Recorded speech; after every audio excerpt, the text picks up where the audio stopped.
Welcome to a new episode of the Advancing Consciousness series with Franco Di Nicola. This is a place where people can come to gain further insight and clarity as to what is going on and how we can shift things on a personal and global level, while also accessing higher levels of consciousness and awareness. We bring this series to you free of charge so that many are able to access this information. However, if you resonate with what Franco shares and you would like to support his work, contributions are welcomed and greatly appreciated. A link is in the description and will be provided in the chat if you feel guided to do so. Also, we have many previous workshops, such as a couple of our most recent, Maneuvering with Neutrality and Alignment during this next wave of unfoldments, and Deprogram Clearing Empowerment Workshop. You could also join us in our membership program, Let's Talk About You, where like-minded people come together bi-weekly to talk about the topics requiring deeper understanding and clarity. All of these are available on Teachable, and we encourage you to check them out as they are great resources at very affordable prices to assist in better understanding this human experience. The Teachable link will also be provided in the chat and description.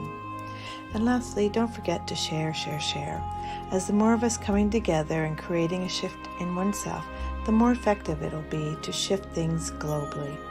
Thank you for joining us and being part of the change. Enjoy today's broadcast.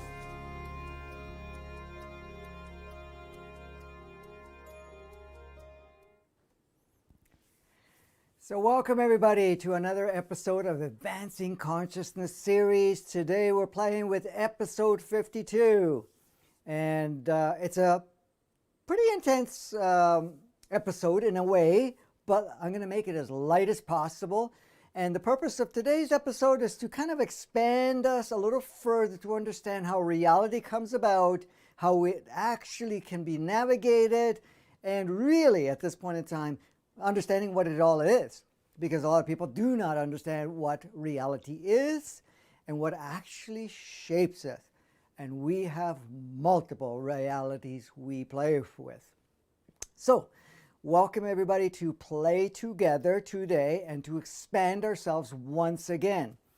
If you are here for the first time, again, allow whatever comes through, just to absorb it. You use your own discretion what assists you or not.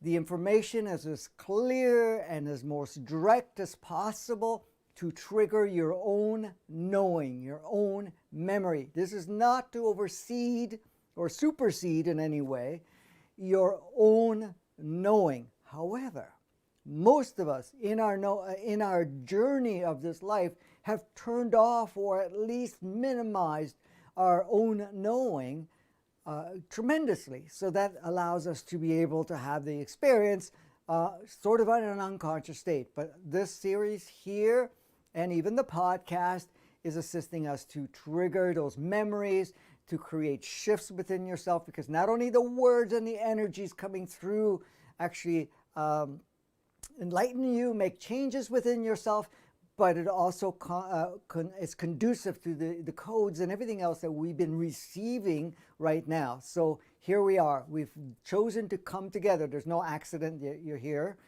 You've come here to play together because we are bringing like-minded people that are choosing at this point in time to be in the driver's seat of their life while expanding their trueness, their essence, and be able to play in a completely different level at this point in time. Now, for us to reach more people, please share it, like it. If you haven't subscribed and you're on YouTube or some other platform that has a subscription or a following, please, subscribe and also push the button that needs to follow so you can follow. But at the same time, if there's a notification component, that's great too. In the body, we also have a link that takes you to our newsletter, or it's our community really. So once you register with that, so often you will get notification. We don't spam you. We don't give you a lot that's there. Also, if any of the work actually this resonates and you want to continue to support us at this point in time, there's also links for that at the same time. And we also have in the links of the description also to be able to access some of our workshops and to let you know that we do have Advancing Consciousness series or podcast at this point in time that's available in video format and audio format. So let's go on and let's play. I am flying solo today, so I will have to go every so often to look at what I'm doing if I have to look at the questions. Now, I can't promise you I can see the questions because I have to keep switching from platform to platform because I'm also monitoring everything that I'm doing here at this point in time, so that making sure everybody is online and able to access. If you have any blurps or anything of that nature, just refresh the page and you'll be back on. Anyways, the recordings and so forth will be available for replay, I guess, if you want to call it that. So let's play with what is reality. So today, episode 52, we're basically going to be looking at what is reality and how is it shaped. And you say, well, I kind of understand what reality is. How is it shaped? Well, it's very interesting because we're gonna take a look at that a little more closely. So first thing is, what is reality? That word has been used a lot. Many people, including myself, that have been sharing it with others over the years. What is reality? The thing is, well, I'm living in a reality. This is reality. Well, reality is information, consciousness, could be programs, perception, belief systems, and so forth, made real. Nothing exists. Just a field of source essence. Basically, information, frequencies, spectrums of light. And from that, we create realities.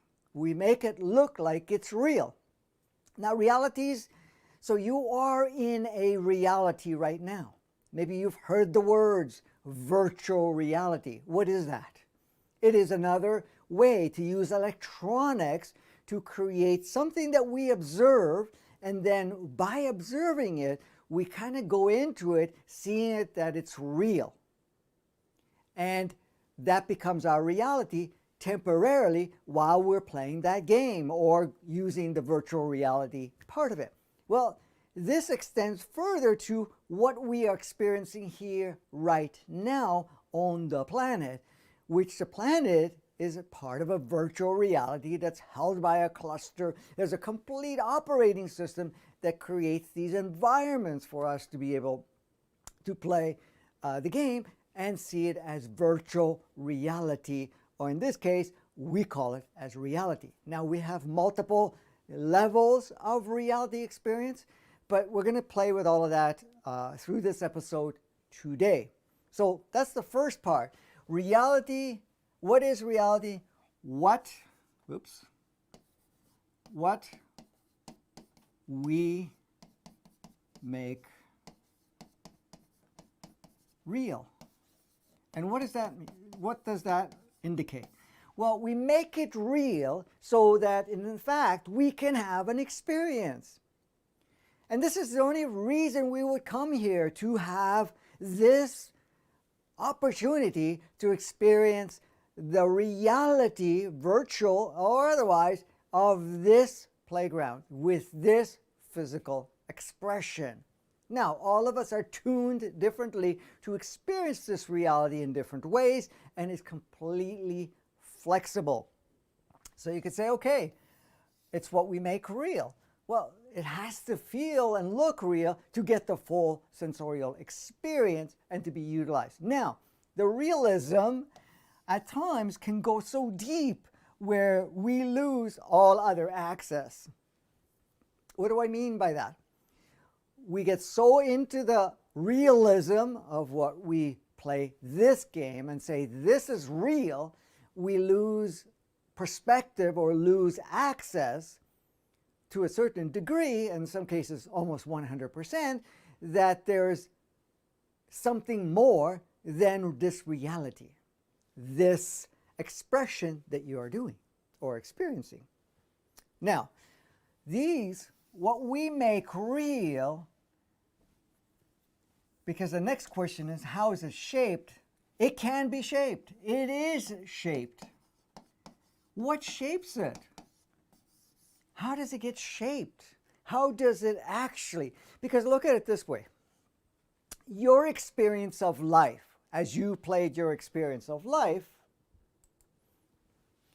when you've played your experience of life, depending on what belief systems you've taken on, what you have adopted as a reality or a truth or as a way of operation. So you got beliefs, you got perceptions, you've got adopted ideas and concepts and perceptions and so forth that actually shape your reality.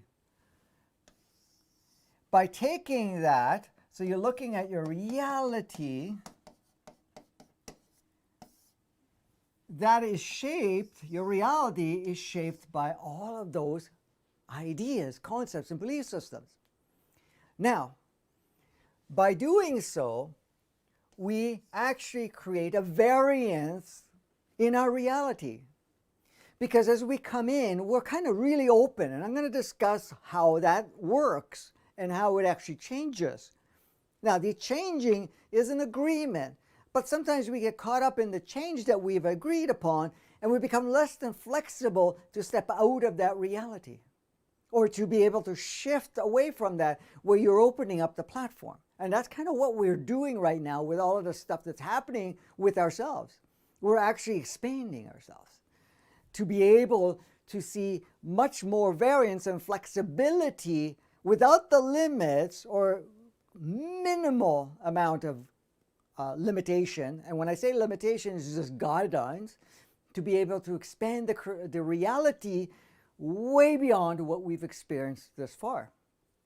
So whatever we adopt, experience ourselves, and so forth, shapes our reality.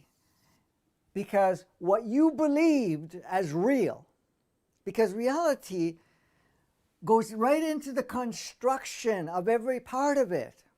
Because whatever you make real, you design around it. So, if you believe something is a certain way, you've adopted an idea as a certain way, you now use what you've adopted as a belief or an idea or concept or whatever was passed on, and then you build your reality on that. Now, your reality is shifting constantly, but you're also plugging it in. So what happens is, because reality only exists moment by moment, so you're basically reconstructing every moment. So nothing really exists until we believe one way or another, so that we are creating our reality. Our reality, because this is the thing, is you could step into a state where there's no reality expression, and guess what? The reality, your observation point on how you experience and so forth disappears. Sometimes meditation does that, or going into an altered state, you actually disconnect from this reality. So you could say, here I am, okay, and I'm on earth plane playing here, and here's a family member. I'll give them the whole body. So this is a family or friend or whoever. I'm just throwing that in. And this is you. Now, if you go into an altered state, that reality of being present wherever you are disappears.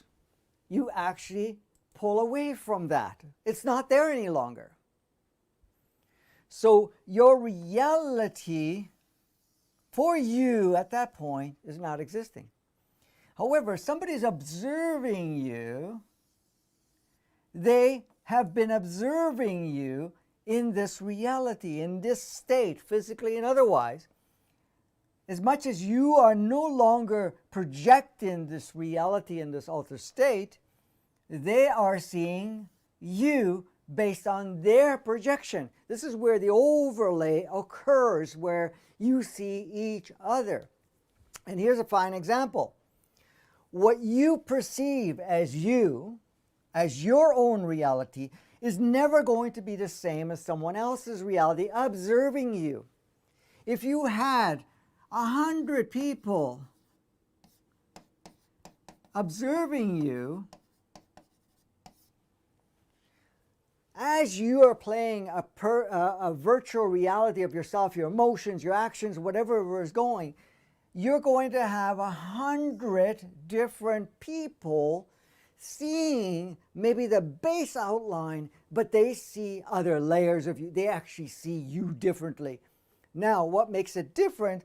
Because they have, let's use this, they have their own filters, perceptions, and so forth that actually contributes to how they see you. This happens to you too. You're looking at people, okay? Say you're looking at different people, you're going to see people based on your own perceptual filters. So if you're looking at another individual, for example, or whatever's playing out in the world, you're going to see it through your own filters. And those filters are based on what you have chosen to experience in that reality.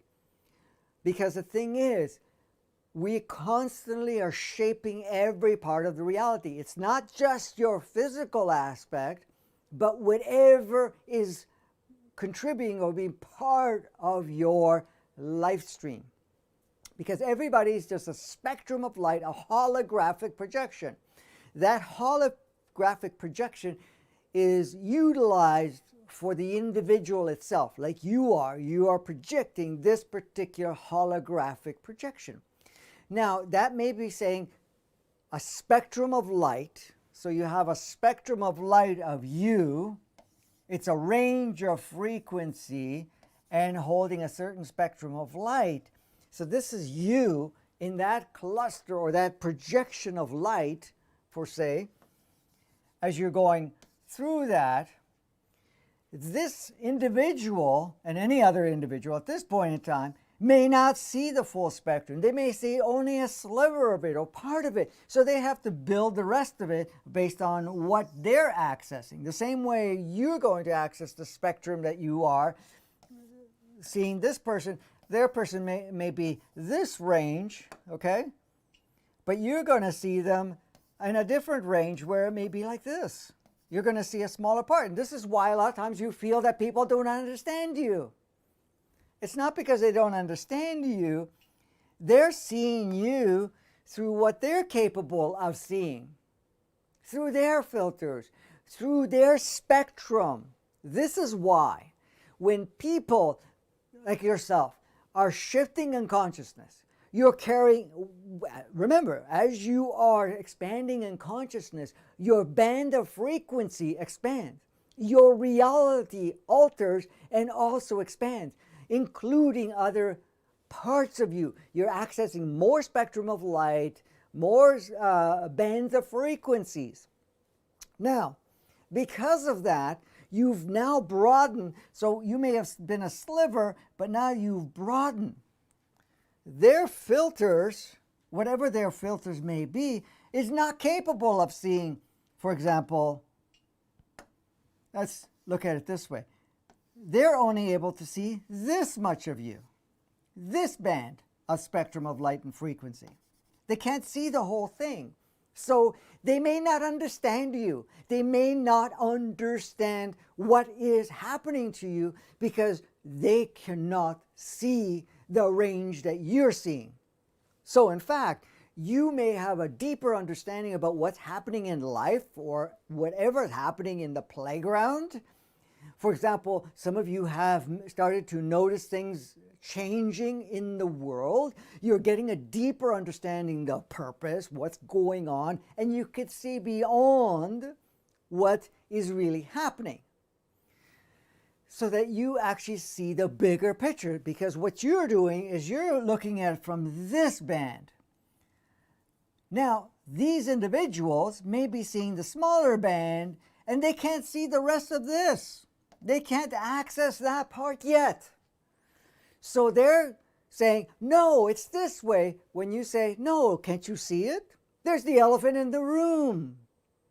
Because the elephant now is in this range that they can't see, but you can see. Now, you may have not been able to see it before, but you now see it because you've expanded. Your viewpoint is opened up. So you're accessing not only more consciousness, expanding your frequency so you could see a broader, bigger perspective of what is being projected.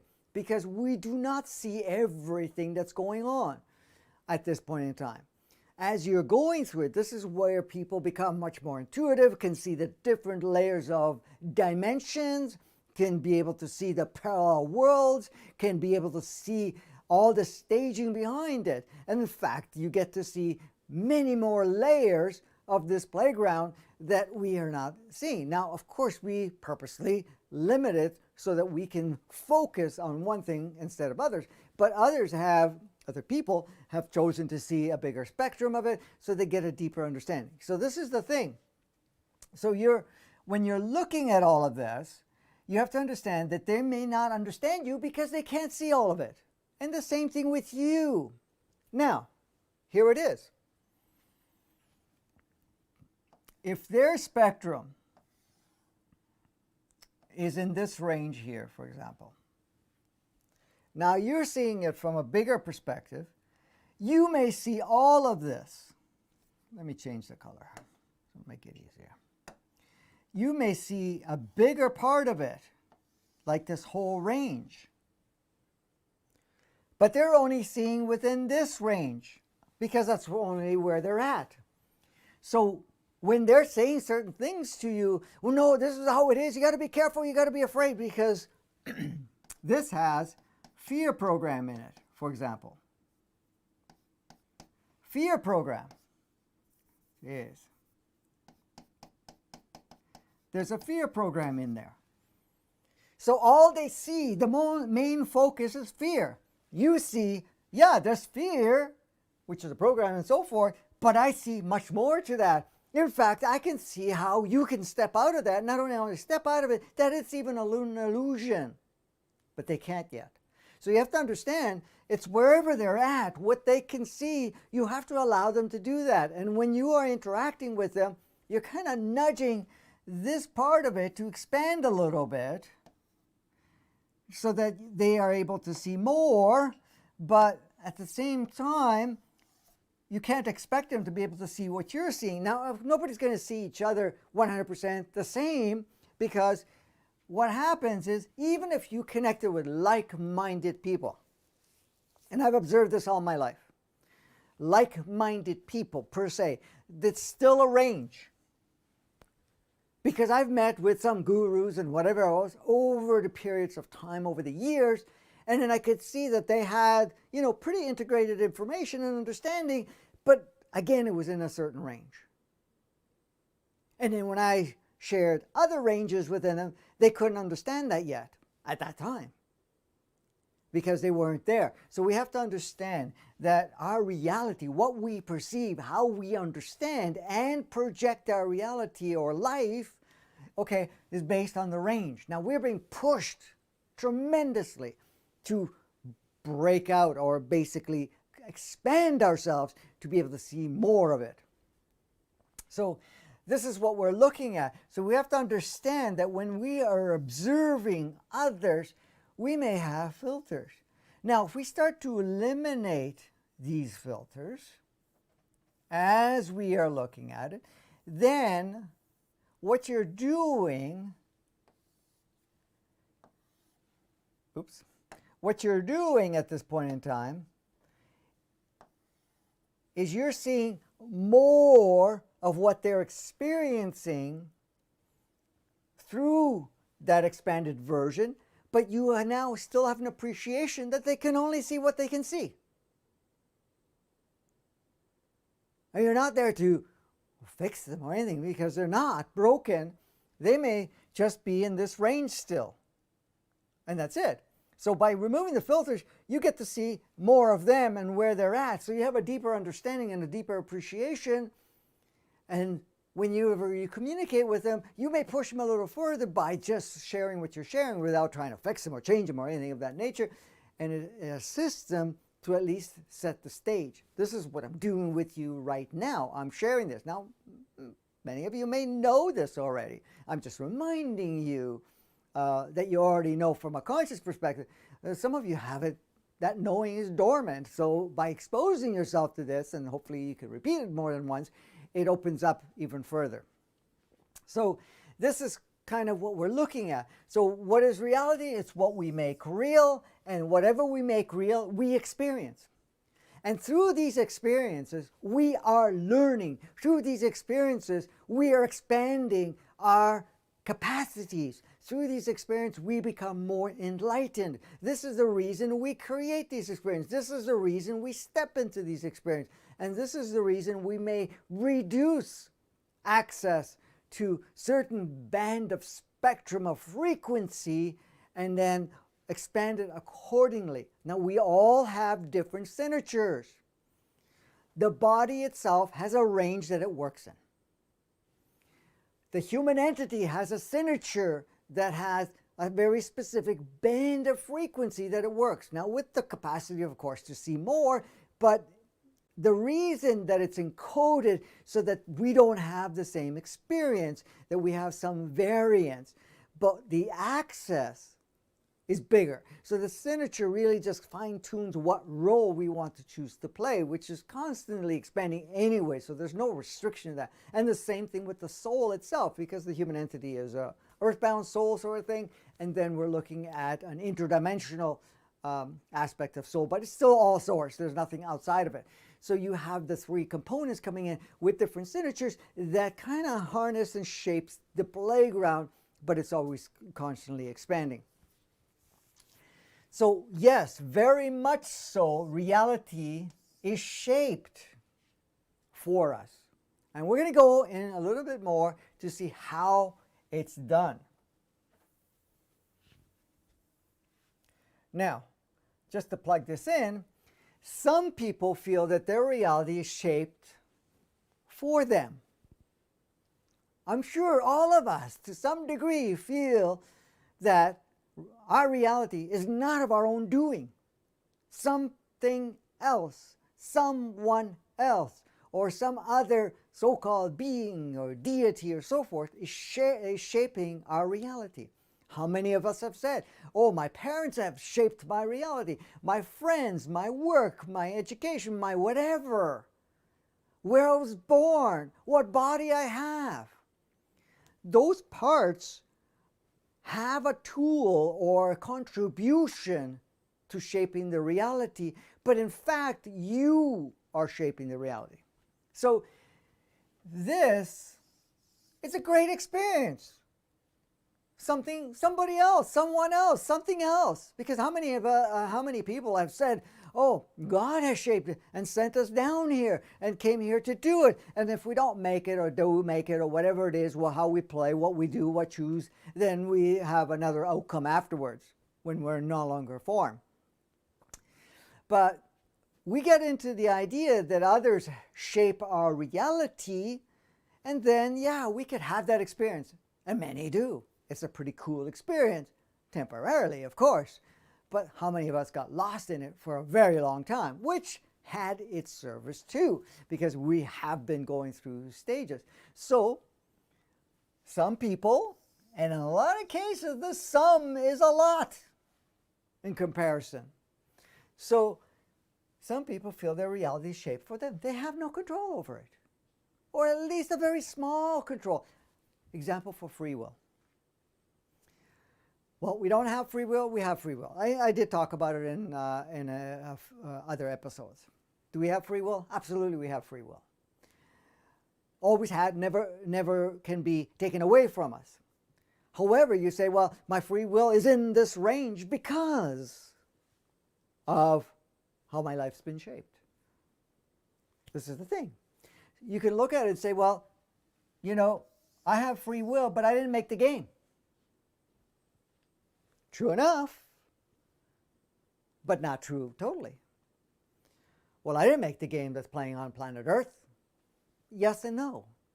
First of all, your source. Of course, that was part of it. Everybody is another aspect of you, so you are part of that too. You chose to come here. You chose on to take a different role. You chose how much perception, adopted ideas, and so forth, and to contribute to that game was your choice. You always have the choice to change every part of it. So yes, you were part of it. Fully? Yeah, from back end, yeah. But at the same time, because your source and everything is one, yes. But as the expression you came in with, then you could say, no, I wasn't fully involved because I'm not accessing that part that I was able to do that. I'm only accessing the part I chose to come and experience. So there you go. You could turn around and say, well, okay, I'm only this part of my experience I was involved in. Okay? So there's people that feel that their reality is shaped for them. It's a good point to look at. What else? Others feel they are shaping their own reality. And you may feel that completely, or only a small portion of it. Because the majority that feel that they're shaping their own reality still get caught up in the idea that I only have this much access to shape my reality. It's still within confines, meaning that I can shape my reality between these labels, or in this case, this range. Let's call it range. So I don't have full reign. I have to stay within this range. I'm on planet Earth. I'm in a male or female body or whatever. I am in this expression. I'm on this part of the planet. I came through this chain. So yes, I'm creating my own reality, and how I use it, don't use it, but I still see some confines. And others right now are breaking out of all confines, and they see that they are shaping their own reality. The bottom line is you are. You still have the freedom how much you want to play, if you want to stay within a range temporarily or not. And for many of us, the range was really small. Say, well, I'm only working here, but it's been expanding. That's what you've been doing. You've been expanding it. You've been expanding it because you're starting to realize that the range is not limited, and that the fact you are in charge of your own reality. Now, there's a few catches to that, and I'm going to cover that soon enough as we're going along. Now, some others are unsure. I'm not sure. Maybe part of it, maybe not, and this is why I covered what I covered. I'm not really sure if I have full, I am shaping my reality fully. Well, you got a point there of not being sure. Because sometimes we can get lost in and say, well, I don't realize I know how to do that. And you may have chosen to forget for a period of time. But as you start going into that range, expanding that, you see that you are in charge of your reality.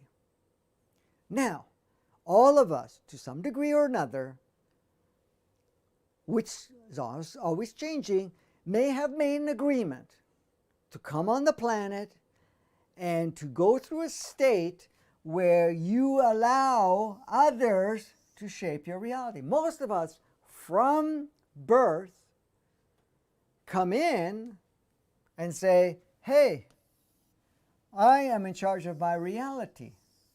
But one of the choices I make in creating my reality is I'm going to plug it in so that I have somebody else create my reality, because I want to have that experience.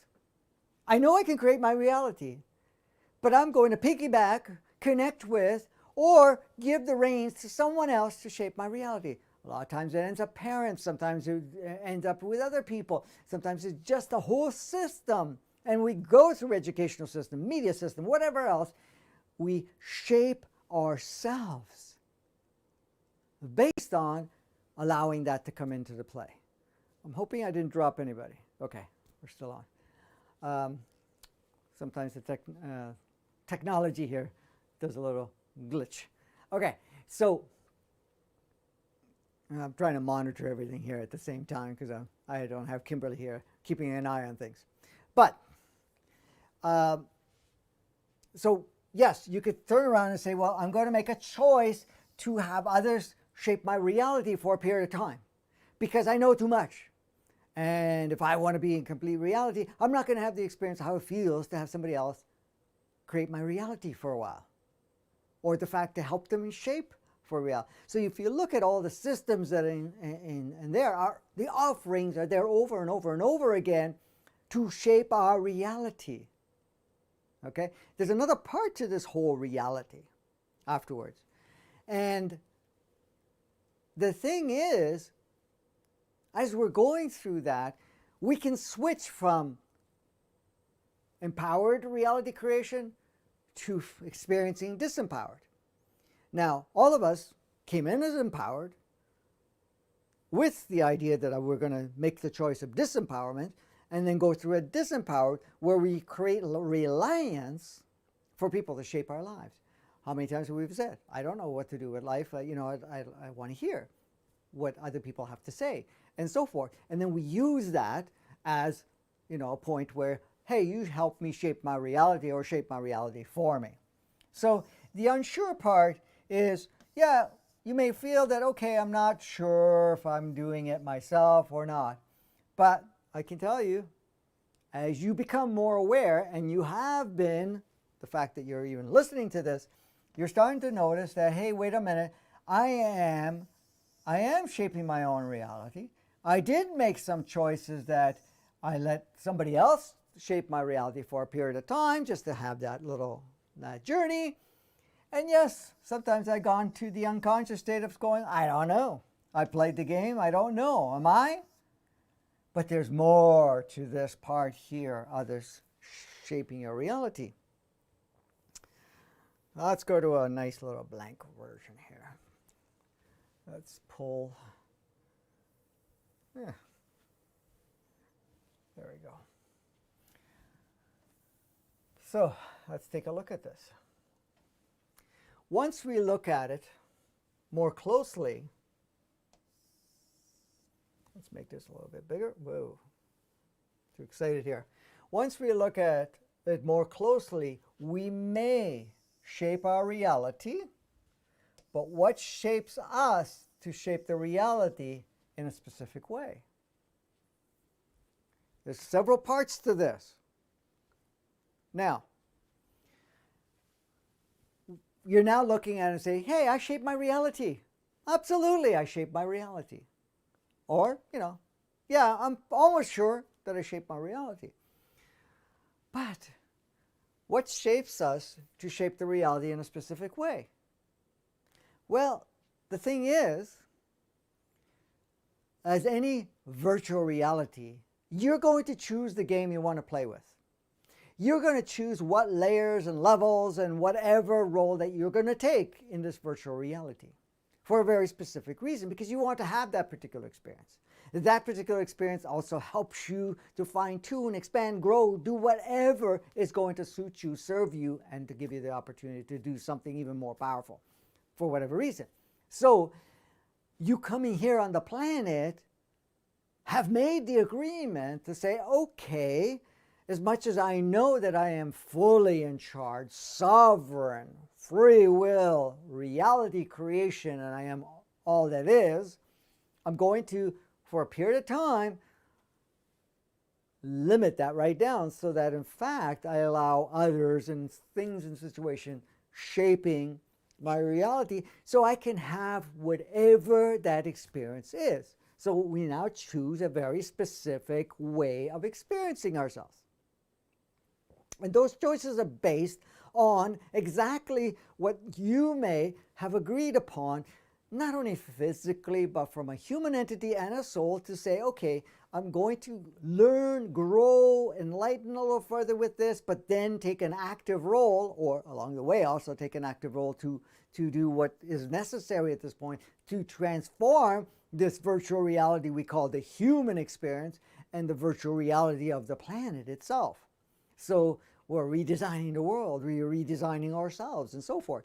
So you're going to use certain means to choose what is going to help you shape your reality. So you may go in an unconscious state and use that to shape your reality a certain way. You want to experience what it feels like to be completely powerless, completely subjugated by someone else, or your background, or where you're born, what physicality you came in, what the culture may be, what religion is affiliated with it, what educational training and so forth, or media training, whatever it is, to play a role to help you kind of tune yourself up, so you're basically utilizing, adopting bits and pieces of it to plug it in, so that you now shape a reality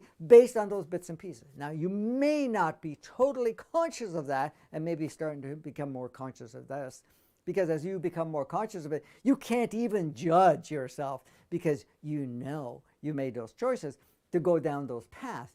And this is why I've always emphasized there are no mistakes, there are no right, wrong, good, bad. It's just choices that we make. Even anything that we adopt, we've adopted to experience a certain way, so that we can have certain experiences. Right now, of course, there's the unraveling part that we're experiencing.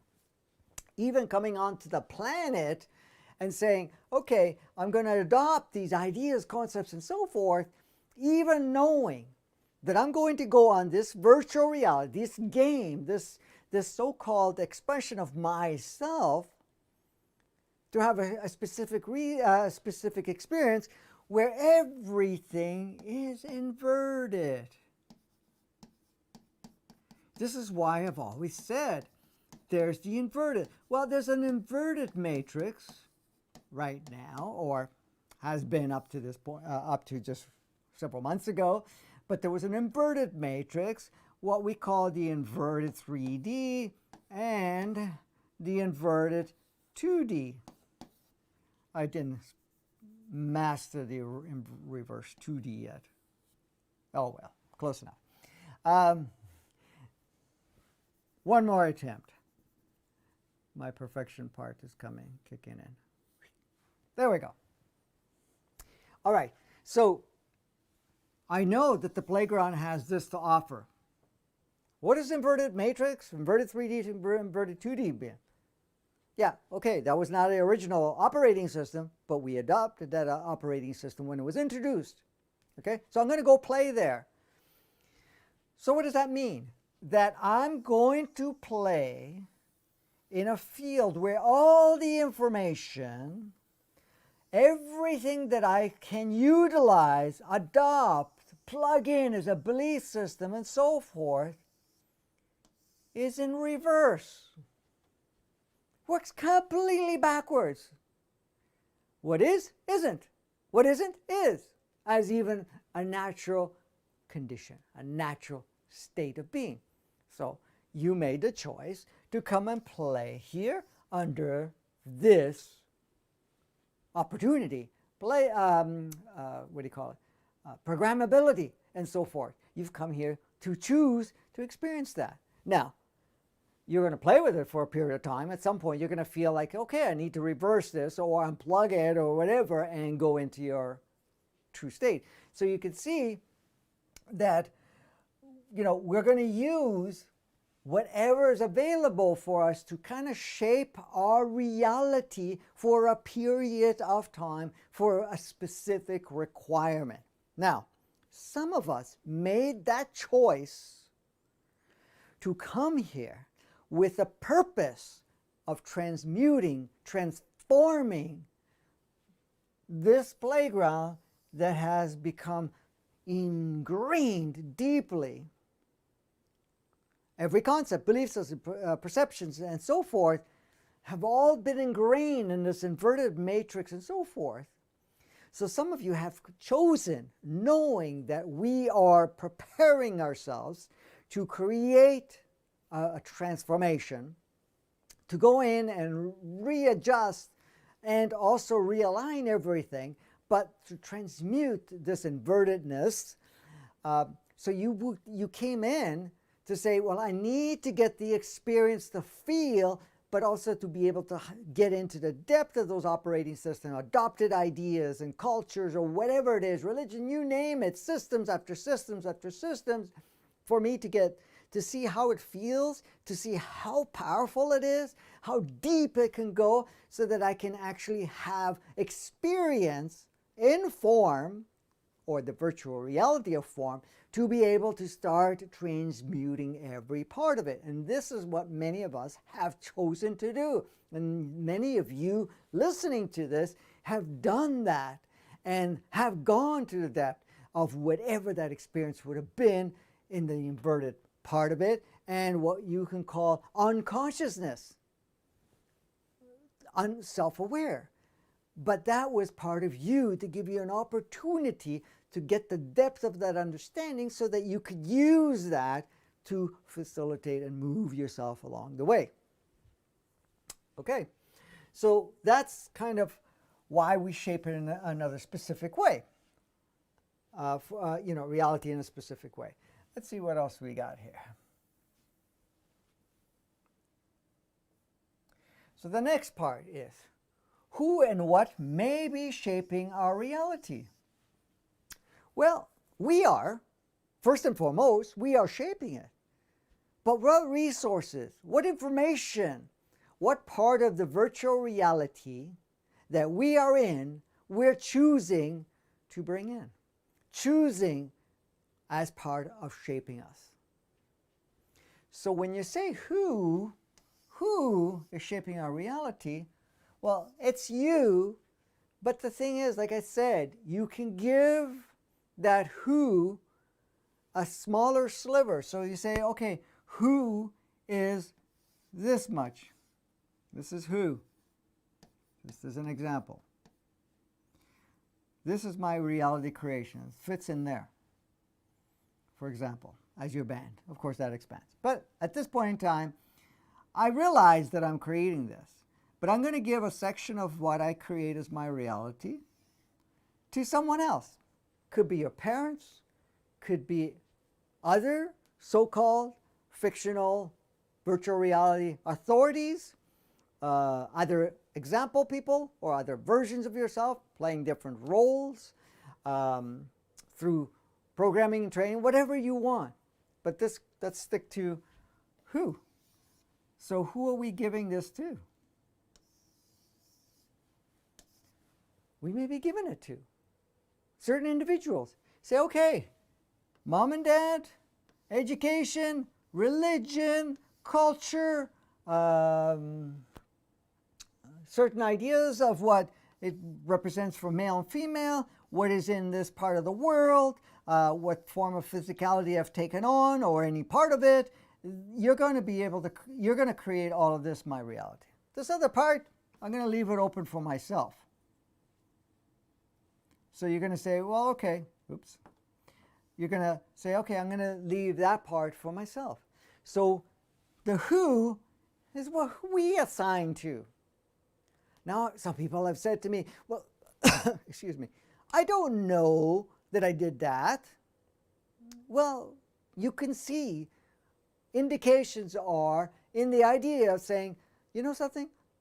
I want to please somebody. The moment you say, I'm here to please my parents, I'm just giving you examples here. I want to please my parents or whatever it is, you're giving this to them. Here. I'm going to use what you're telling me to shape my reality. So you're basically, they're the who. For a period of time. And in some cases, a long period of time. Because even when they're no longer in physical form, some hold on to that whole idea, and that still shapes them. But who else? Anybody else. Could be a religious leader, it could be other people in the family, could be other people you admire or anything of that nature. So each time you do that, you're shifting to this who, even though you know you are ultimately the one and ultimately have the choice, that part of your choice is given it to the hands of somebody else to be able to do this section. Now, some people really don't limit to this. They may do the whole kit and caboodle and say, I'm giving all of this to individuals, to whatever. For example, there are some people devote themselves to a particular culture or a particular religion or a particular way that family or whoever navigates through life. So now they go, okay, my reality is shaped by this organization, this culture, this religion, this whatever, and then everything is built on that foundation, built on that virtual reality. So you're plugging yourself in to that virtual reality. And what happens? You get right into the depth of it, which may be a cool experience for a period of time. Eventually, some people decide that I'm not going to stay plugged in. I'm going to unplug it. Maybe want to plug it in somewhere else, but at some point, unplug it where I'm going to observe and still be the one that decides how I'm going to move through this. So that's where the who comes in. What is the other part? What helps us shape a reality? Well, definitely information, definitely ideas, definitely perceptions, definitely belief systems. But how's that created? Well, let's take a look at it even further. If you adopt any part of what is being said, say information that is shared by your parents. Okay, that's just information that is shared by your parents. Information that is shared by the educational system. Information that is shared by the media. All forms of media, not only news, movies, music, TV shows, and whatever else is propagated out there. Okay? So you're using that, the media. Different exposures to other people that have certain cluster ideas of how things work. So what you're doing is you're taking whatever they're sharing, whatever their beliefs are, whatever is being given to you, shared, because look, if you expose yourself to the media, for example, or the education system, it's telling you how to live. It's telling you how to create your reality. It also gives you the range. It says, this is the range you have to work with. There's going to be different ranges because some of the ranges may be like this. But it's telling you what range you have access to creating your reality. Your reality works in this range. Have you ever wondered how we live our life based on what we expose ourselves? Because we're mimicking, copying, attaching to what other. Like if you go to a magazine, or for example, I'm not saying everybody, just some people, a good chunk of people, look at what is the trend that is offered in magazines that somebody makes up. What's the trend in the music world, or what's the trend in the movie world of what they wear, how they act, what they should do, what they shouldn't do, and so forth. What is the trend within, the religious factions, and the trend through, different stages in our lives with different interactions that you may have had with other people, for example. So we look at those things and say, okay, this is the trend. Even though it changes, it still limits you to what is in. So if you're going to look at how should I be, what's acceptable, or any of that nature, you're basically now allowing that idea, whatever that may be, that is shared, to create the range of you playing within that. So in there, you're creating your reality based on that. So your reality is shaped by attaching yourself or accessing whatever that is. It goes even further. Let's look at it this way. Now, as much as we have free will,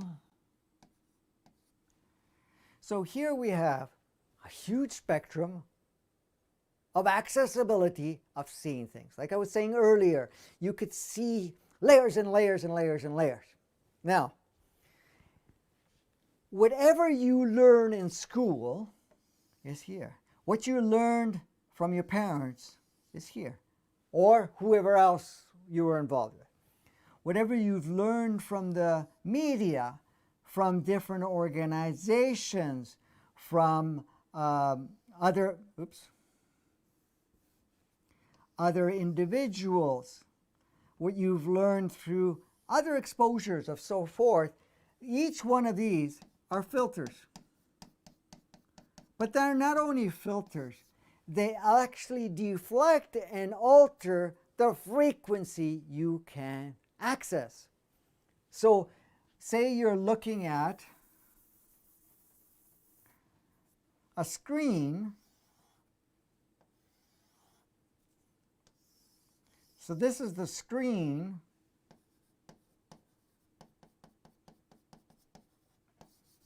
The screen itself is more of a fuller spectrum of what's there. The multi-dimensional, multi-layers, whatever it is. You're looking at this screen here. But it's gone through different filters. What are filters? Filters can be belief systems, adopted ideas, what is and what isn't. Many times, that's real, this is not real. All of that stuff plays a role. So each time it deflects the spectrum of light, what you can see, what you can actually acknowledge, what you can actually use as part of what is. So your reality now is shaped after going through all these filters. But the reason it's shaped because this screen, which is your full spectrum capacities of whatever, is going to be affected by all of this. But it's also, this screen is bouncing back to you. Let's do this differently. It's coming back to you as a feedback, to be able,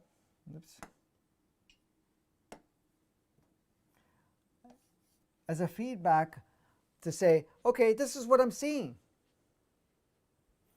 So what you're seeing after all these filters, as I was showing here, after all these filters, you're seeing the screen through these filters, and it's coming back to you and say, oh, I got my acknowledgement. That's how it is. That is how it is, because that's what I'm seeing. But again, you're seeing everything that's been filtered, shaped, deflected, whatever you want to call it.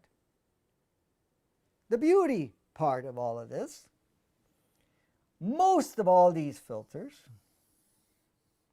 were constructed, adopted, utilized, reinforced, and so forth through what?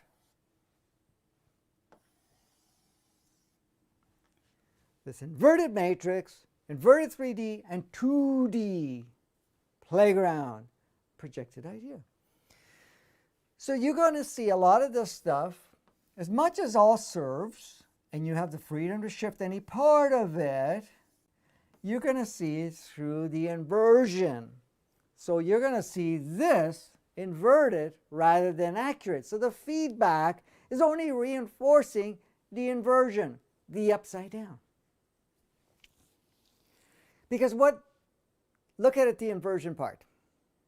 Instead of saying you need to be you, and I know I've been saying it and others have said it too, you need to be you, every system, every organization, pretty well, any and everybody that we've played with a small percentage, not saying that, is saying this is life and this is how it works and you need to follow this.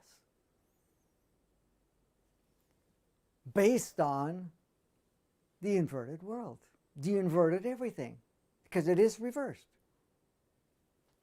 So it's saying, no, you are this, rather than I am completely free to create whatever I choose, and I'm completely fluid and expanded each second. So I just wanted to point out, because this builds up on something else we're going to talk about. Okay.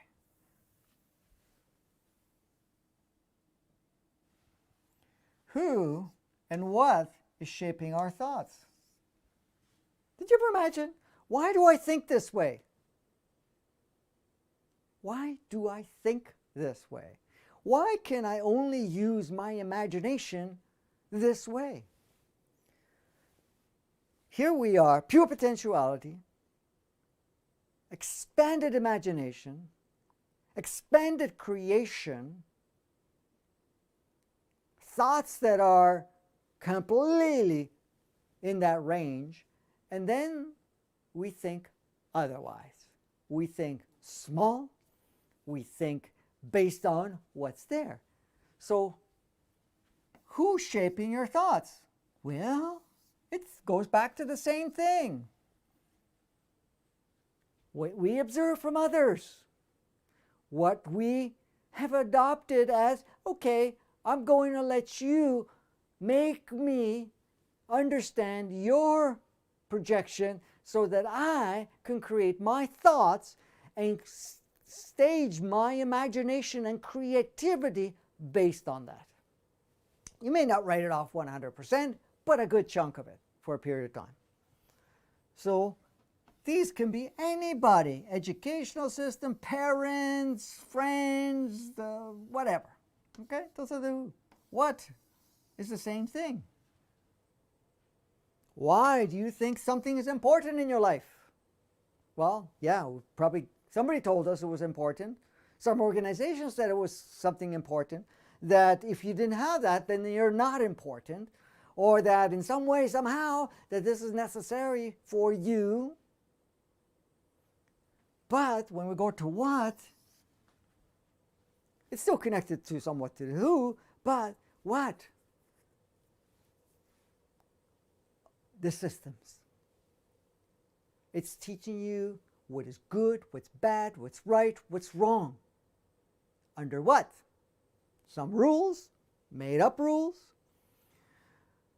So it goes back to, I feel this is important, and your thoughts are based on, I need to have this for me to be accepted, I need to have this to be esteemed, I need to have this to be happy, I need to have this to feel successful, I need to have this because then I can feel fulfilled. But where's all that coming from? Different inputs, different ideas, different concepts, and so forth that are being training us.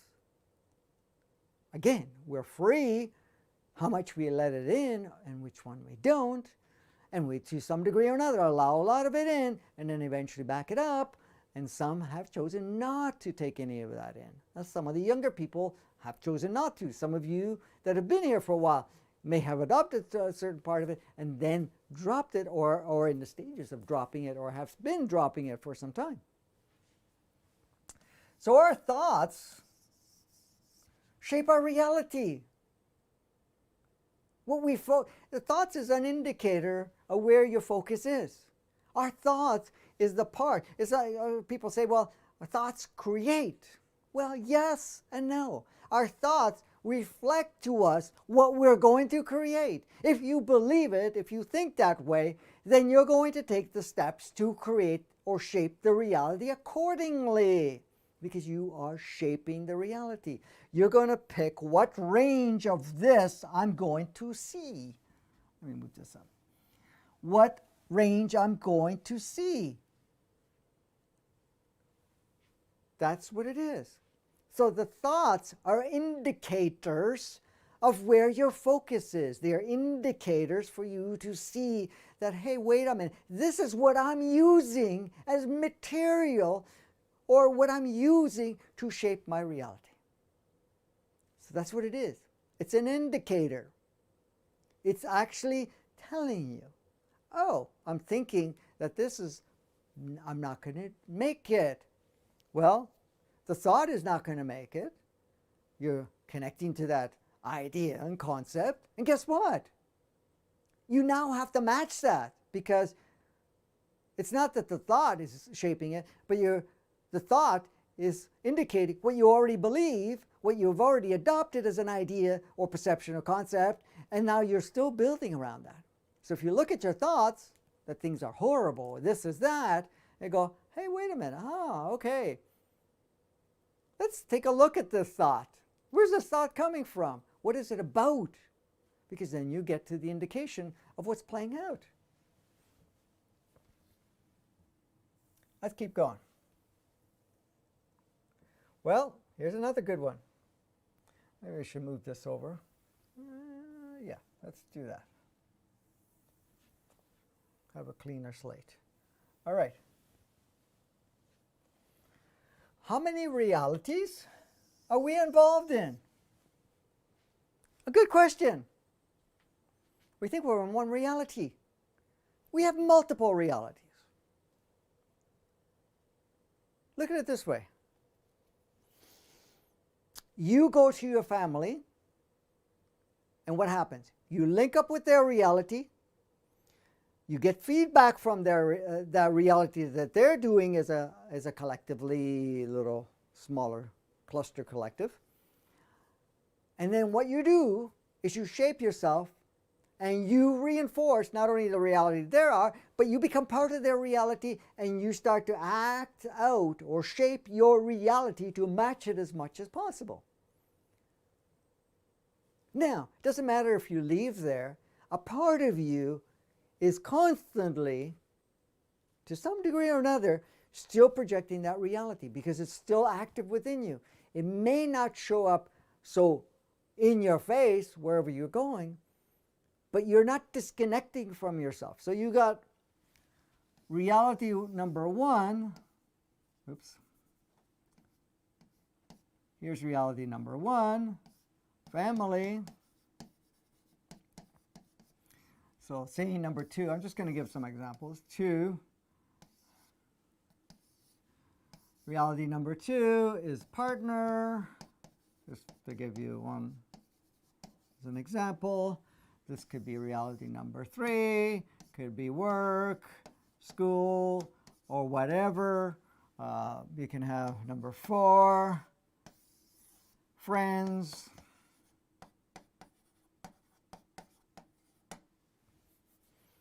Oops.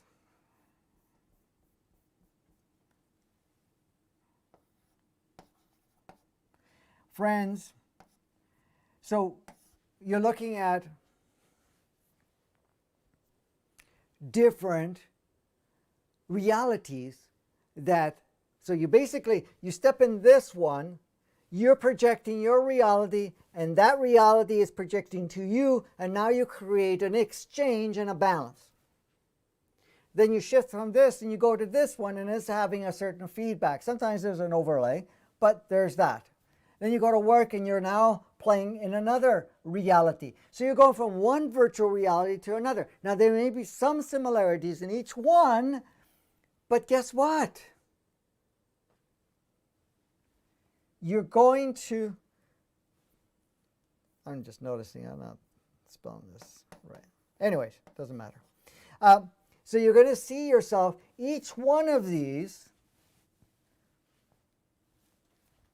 a part of you is involved that has a consistency, but each one of them has some variance that you get engaged with. So now you have what you call a reality here, a reality there, with some similarity in all of it, but each one is supporting slightly different reality. And you could say, well, that's pretty freaking cool because now I get to play different roles. Yes, you're right. However, there's a different feedback, and that is really, at one point in time, was pretty cool. But right now, it's really about being you. So there's you. You. This reality plugs in any of these realities. So in fact, instead of having this supporting an old reality and shaping part of your reality, and the same with this, where it's feeding back and shaping your reality, same as here. Here, I'm just giving you some examples because you can go to different organizations,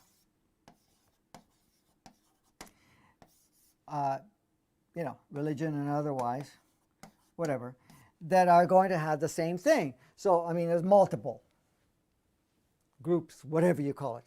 So now it's about you going into each of these, and instead of having what's coming out of here shaping your reality, you're observing these, but you're still applying you, the most current version of you, in each of this. What's going to happen by doing so, when you are you, you're now actively creating a modification within each of these groups. Because every time you step into one of these, you already become a catalyst.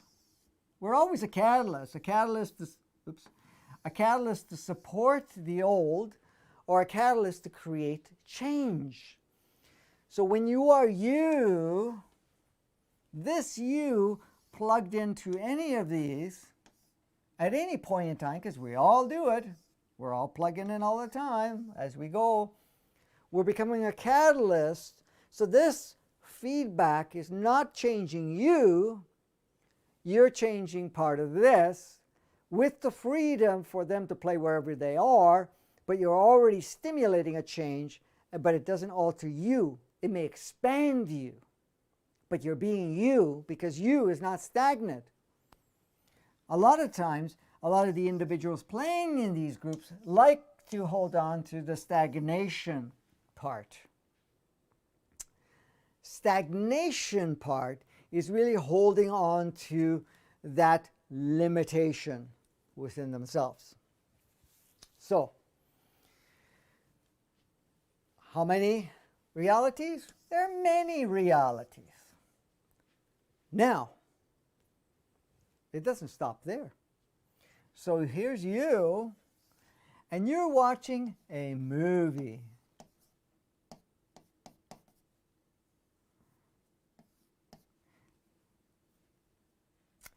Boy, oh boy. You're watching a movie.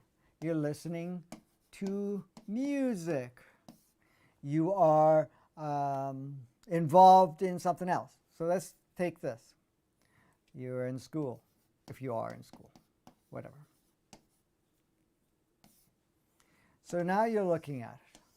What happens? Say you sit down and you're watching a movie. You're watching a show, television show, whatever show you want to call it. You're watching a show. You're listening to music. You're in some course, whatever. So you sit in the in the movie, and guess what? You've just entered another reality. The reality of the constructor of that movie. It's going to project a way of life. It's going to project what actors and choices they make. You don't see it as actors so much. You're going to see it as a dance. You plug it in as a reality, and it's like you stepping into another virtual reality. So now you're getting immersed in that reality. So what happens? You are observing the movie is feeding back to you. So it alters how you feel. But it's also changing part of your thoughts. You could say, well, you know something, it's only temporary while I'm watching the movie, the show, whatever it is. But it's leaving an imprint enough that it creates a variance through this, the you. So the you actually starts to get a little bit shaped. Now, depending on where you're at, you're going to notice that if you're drawn to this, you're now creating an association with it and you're playing with it.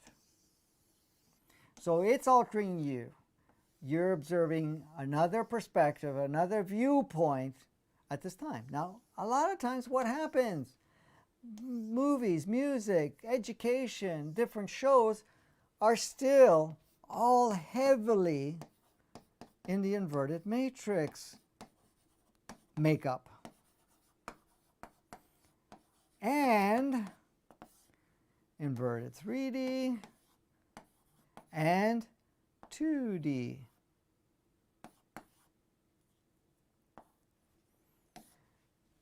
That's what it's reflecting. So you say, well, you know something?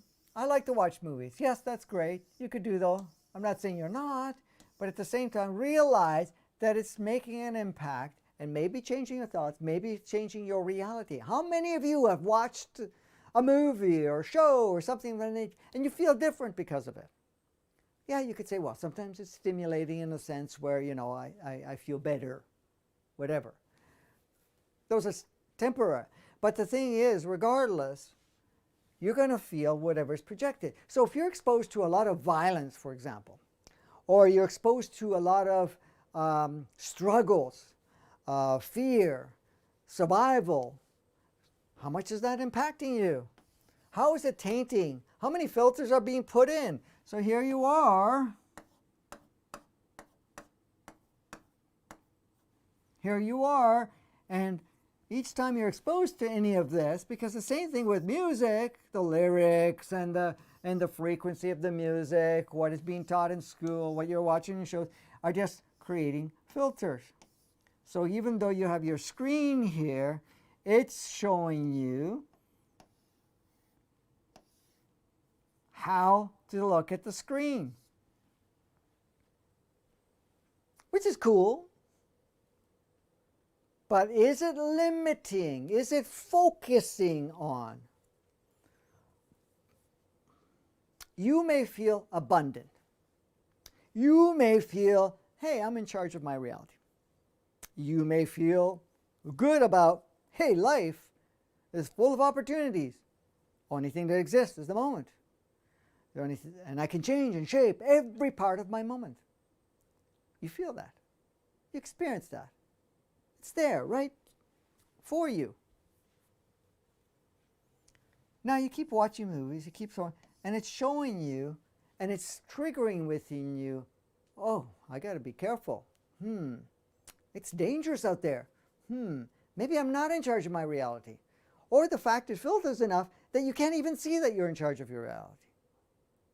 And you're looking at that and say, hey, wait a minute. You know, and you're referring back. Some people say it's pretty innocent. It doesn't, I watch it as a movie and I listen to the music and I don't let it affect me. Well, it does. You may not be aware of it. Now, of course, as your consciousness expands, you become not only more aware, you may also have a preference of what is not to put focus. For example, some of you have noticed that violence may not feel conducive for you. The polarity may not feel conducive to you. The propaganda may not feel conducive to you. All of that has been changing. Why? Because you are choosing much more powerfully. Your eyesight's getting clearer, and I say eyesight as your viewpoint, so that you're now noticing these filters, and you're going to say, I'm going to start removing these filters, and I'm not going to allow any other ones to come in because I want to see clearly. I think there's a song. I can see clearly now, or something like that. I'm not a singer. But, so you start removing these filters so you can see things more clearly. And once you start removing these filters, your attention to all of this is not going to be interesting because you're going to notice, hey, wait a minute, this is still reflecting the inverted matrix, inverted 3D, 2D, which I'm choosing to step out of. I don't want to reinforce it. Why am I enforcing it for? It's not my thing.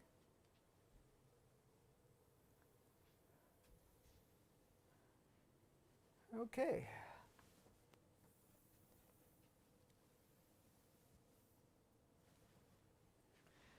So now we're going to look at what is organic and what is trained reality creation. We kind of talked a lot about it while we were going along. Now, I want you to be clear. I want you to understand this. The reason I'm sharing this is so that you become more empowered. You stimulate that empowerment within yourself by just opening up what you've already know inside. You're just bringing it to the surface. I'm sharing this to bring it to the surface because you're the one that's doing this.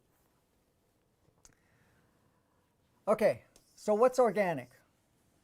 Organic is we are designed very specifically in an organic state, in an organic matrix, organic 3D, with the capacity to go up to 9D and now even 12D, which is kind of the upgrade that we experienced when everything had to be retooled again. So, organically is unprogrammed. This is you. I know, bigger head. Make the body a little bit bigger here. As you can tell, I'm not an artist here. Okay, so there's you. Of course, better looking than that.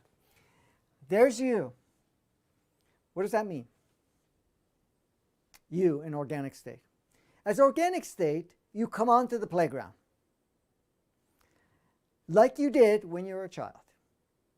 You're on the playground and you keep your integral state. That means you're no longer choosing to be programmed, conditioned, or to adopt concepts, ideas, so forth. Like I showed you before, it's all inverted anyways. And you organically, through that state, so you already are bringing in body consciousness, what we call innate consciousness. You have human entity consciousness, which is a multiple incarnational, expanded version of the human experience. Same thing with an advanced soul that's coming in from multidimensional stateness, multidimensional representation, and multidimensional experientially enriched. So you bring in, plug it all in, and you have this powerful computer, which we're barely using at all. How powerful it is, blowing any computer that's ever been made at this time, once we utilize it, because in fact it actually, it's designed in such a marvel it can shape any part of it. So organic means that you are here, you come in, you don't adopt any of this stuff, you now create reality right from the beginning. You create realities. You experience within that reality, no confines, but you use your imagination, creativity. That continues to expand. So now you create a reality. So here, that's lack of a better thing, here's a reality. Whatever that reality is. So you're creating this reality. This reality is where you're experiencing yourself, that virtual reality. You experience yourself in this reality and you get feedback from experiencing this reality, which expands your consciousness, your capacities and capabilities, and you upgrade the reality. The upgraded reality you experience feeds back. You use more of your imagination, creativity, and say, okay, what else can I do? And then you create newer, expanded reality. So it's just back and forth. Your imagination expands, your creativity expands, your access of consciousness expands, and you create realities so you can experience the reality. Your experience of reality advances you. You become enriched by it. You become more enlightened by it. You kind of see what else you can do. And then by observing and experiencing that reality, you now choose to access even more. So you now create an advance, another level, the next level of reality. Humanity was designed for that, to create reality. personal reality, remaining yourself, not conditioned, not programmed, or anything of that nature. In fact, there's no educational system or guidance in the sense of where this is how it's done. It's not shaped for you. It's not telling you how it is. In fact, you observe the expressions of all versions of yourself in their natural state, and you are in yourself in natural state, and you start to shape reality accordingly with that feedback. But each person, because you're creating your reality, your cluster realities, and your collective reality. So each part is always in its natural state. In its natural state, there's a blending and whatever else, especially in clusters or the collective. And then we're each taking feedback from all the different inputs, because this reality, for example, if you're looking at the collective reality, which this is in there too, say this is your collective reality. Collective reality.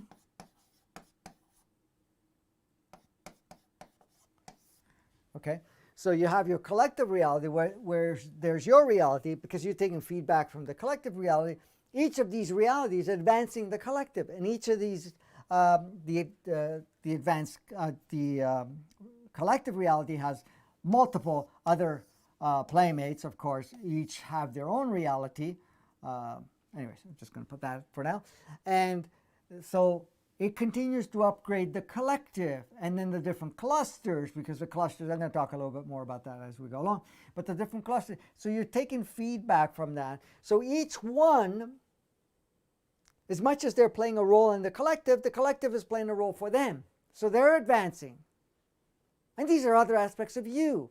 So everybody's learning and growing, and everything continues to evolve.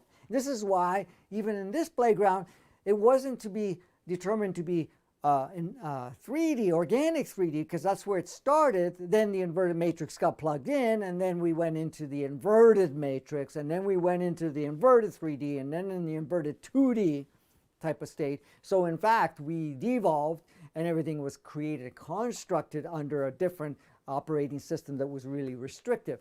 So the natural state was for us to be able to work in an organic, so we grow organically. Probably not the right word, but anyway, we grow organically. That's the word. Organically, we grow. So that means you use whatever you have current in your experience without any platform of saying this is how it is. So nobody's telling you how to be and not to be, what's right, what's wrong, what's good, what's bad, what you can do and not do, and so forth. You're being yourself. You're being fully expanded, fully creative, fully imaginative, bringing in all these resources from all different experiences. And each one is doing the same. And that allowed us to go to a capacity where we nurture and grow and saturate in organic 3D, and then move into organic 4D and do that. And then organic 5D as collective, 6D, 7D, 8D, and 9D. And now we can go 10, 11, and 12, for example. Now, the planet itself will not support 12. It will support 9. But at this point in time, you have access of 10th dimension, 11th dimension, and 12th dimension when you get to a certain point to be able to plug it in and still create that particular experience. So that's the organic capacity of reality creation. You're doing it based on you, with no limits, no restrictions whatsoever. That is our natural state, and that's the state we're bringing back online. And that's what we're working for. So that's the organic one. Then when it was the trained one was plugged in, that's what we've been living, where we are trained how to create our reality under confines, under rules, under dictatorship, under falsified, reversed, whatever you want to call, concept and ideas and perceptions and so forth. Why is it called trained? Guess what? Here you are, wanting to be natural, want to create your reality, experience your reality, and advance from your own creation. Well, you're advancing and learning from other people's creation. Completely open platform. Open, another word, I just lost it. But anyways, completely open operating system. But the trained one comes in, and guess what? Here you are being trained by your parents or anybody else that you are as considered adult authorities. You're being trained by the educational system. We're being trained by the media. We're being trained by different organizations, constructs, ways of life, traditions, you name it. All of them train you how to create your reality, how to create and express and experience yourself. So your creativity, your imagination now has to be reduced to the point of what has been trained. And this is why we've created the reality. This is why when you look at the collective, why we are where we are. Why does the world look like the way it looks? We've been trained to condition, and a lot of it was the inverted matrix and inverted 3D, 2D, of how to create an upside down reverse world where, because look at part of the inversion, it's not being yourself, it's to learn how to be. Guess what? Whenever you're trained, you're now saying, here I am, this expanded beingness. I'm expanded beingness to reduce you to this. This is the world. And you are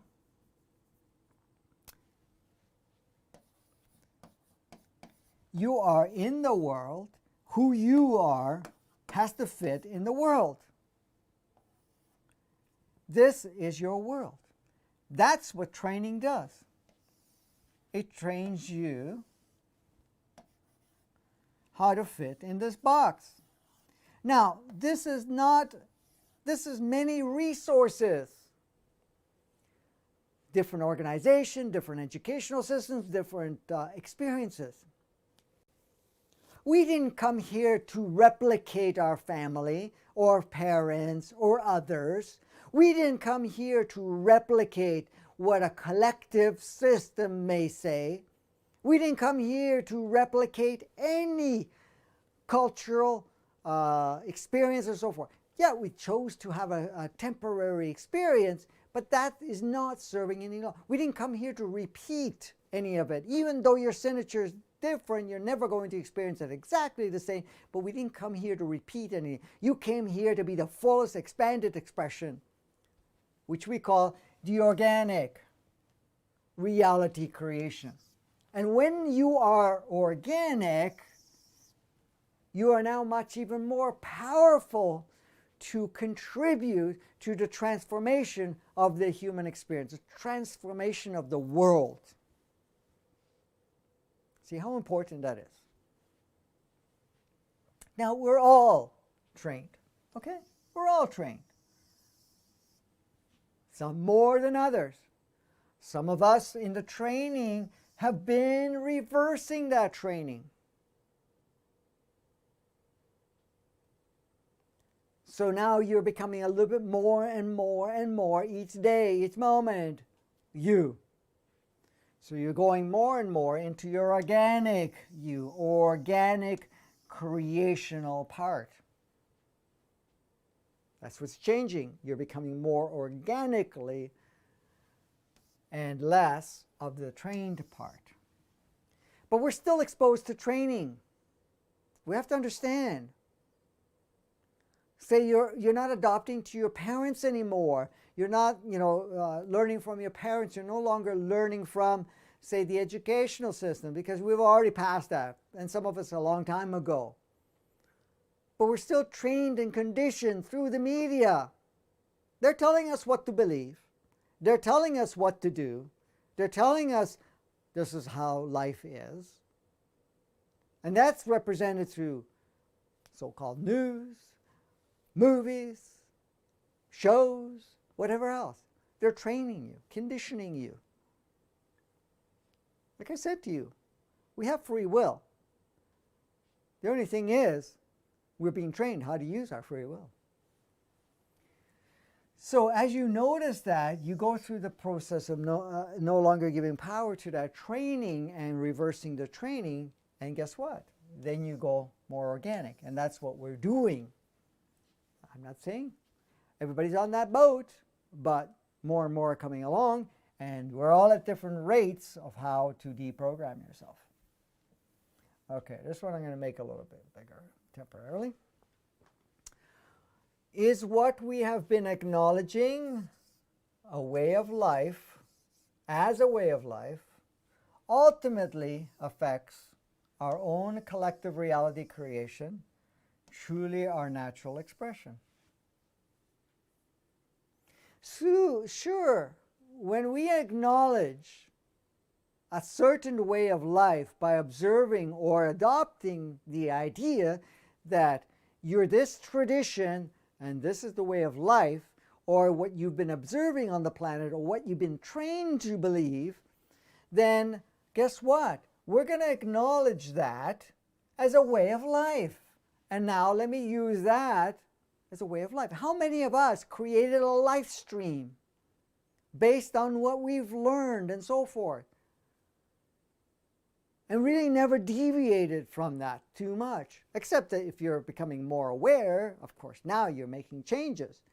But all of us to some degree, and some are deep into it, to understand that we have acknowledged this is life. This is how it works. So you're now acknowledging this is a way of life. And that ultimately affects our own and the collective reality creation. As long as you acknowledge it, you're going to create it based on that.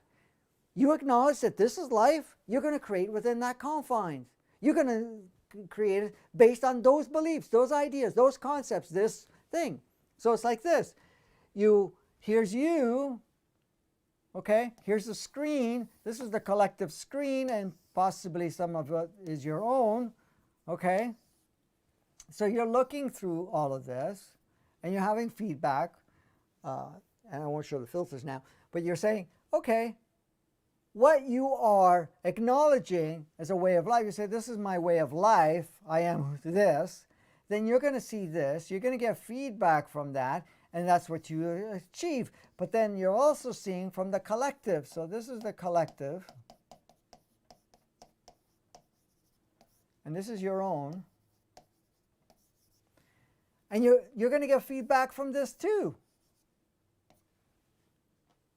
So you're not only reinforcing that, and you're getting feedback, and you just keep building on the same thing, you're doing that in the collective aspect of it all. So guess what? It's going to affect what you're going to continue to see and create. It's yours. So yes, you see, this is my way of life. You're going to reflect that. You're going to continue to play with it. This is the way the world works. This is how I'm going to play it. How are you going to change your life if you're going to stay rigid to this? You're going to say, hey, wait a minute. I've played that role. Fantastic, cool, absolutely amazing. But how do I choose now to create my reality? Am I going to continue to reinforce this? I'm going to continue to put energy in this? Or I'm going to see something outside of that? That's the choice you have. Same thing with the world. People say, I want to change the world. I want to change myself, and I want to change the world. Well, how are you going to do it? If you're going to continue, ultimately acknowledge this is the way of life, you're going to say, no, that's not the way of life. That's what I adopted and utilized for a period of time. But now I'm going to create outside of that. Same thing with the world. And you're not going to demonize either one. You're not going to see it right, wrong, good, bad. It was a cool experience. But what you're doing, you're changing this. So, the way of life affects our own collective and reality creation, and truly our natural expression. What's going to happen? If this is you, what you're observing I get used to this. What you're observing, you're going to cater, shape your own expression. If you're going to go to family, for example, and adopt their idea of what life's like, you're going to have a challenge expressing yourself, your true self there. So you're going to taint it. You're going to shape it so that it matches them because you want approval from them or acceptance from them or whatever it is, whatever that may be. So what happens? Your natural expression reduces. And that's what you have to realize. Hey, how much am I reducing my true nature? How much am I reducing my truest expression, my truest beingness, or the highest consciousness that I am? That expression means living it, being it with wherever you are. You're not shoving it down somebody's throat. You're not demonizing them. You're not seeing them less, or you're not going in to fix anybody, but at the same time, you're still being you. They accept you, don't accept you, that's an option they have. But the thing is, if it pushes a button for you, then you got to look at it, well, I have an attachment to the idea that they have to accept me. Remember, this is they're your reality creation. So, in fact, you're the one that's designing that. So, your natural expression is definitely affected and can be minimized because of it. Okay, we're going to go through a little faster. So there's natural order, and then there's imposed order. What does that mean? Natural order is where you are being yourself. And your self is not only self-expression, self-learning, self-growing, and you're learning, growing, expressing within the field of the collective, within the field of the clusters that you're in. Okay?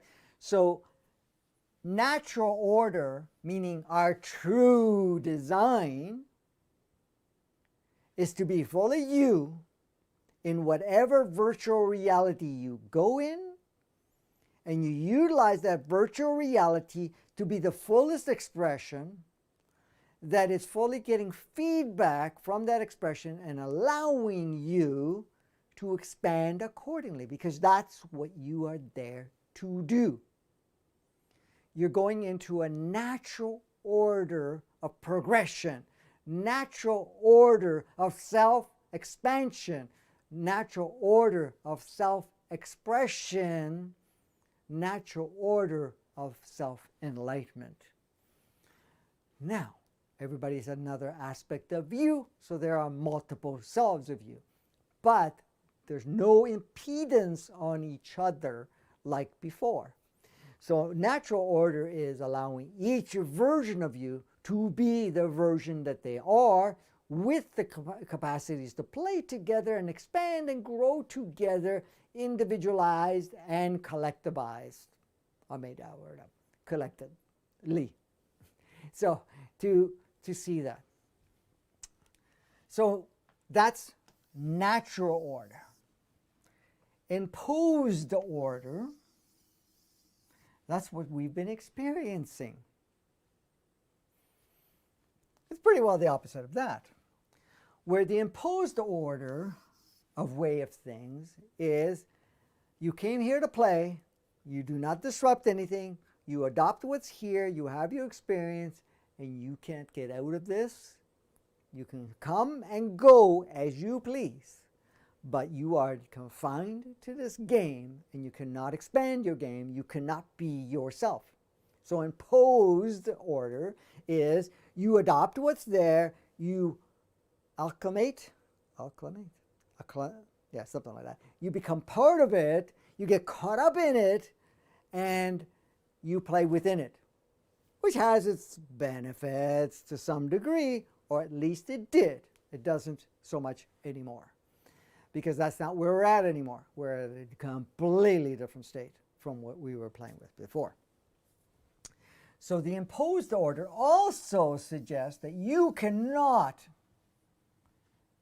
bring in that fullest expression of yourself. You cannot be fully yourself, because especially if it doesn't fit in the range that we've collectively agreed upon, which each one has imposed itself, because again, the systems, the operating system of that inverted matrix, inverted 3D, 2D, which we call, the satanic code and the Luciferian operating system and all of that stuff, imposed order. So it basically says, we tell you, those systems tell you how to live your life, what you can do, cannot do, what you can express, you can't express. We tell you every part of it. That's the imposed order, which was all the inverted matrix, inverted 3D, 2D that we are moving out of. So that's the imposed part. So really, stayed in our natural order, we would be right now at 7D, with access to 9D. And of course, since the upgrade, even having access to 12D. But the imposed order says the only thing that exists that you can operate within is the inverted matrix, where everything is backwards. It's about devolving instead of evolving. It's about organized, controlled expression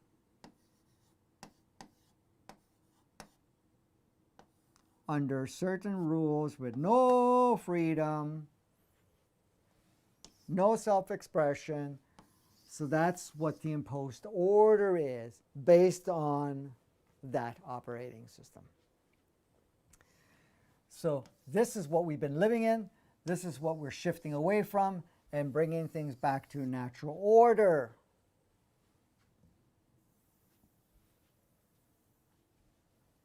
Okay, maybe I'll do that on the next page.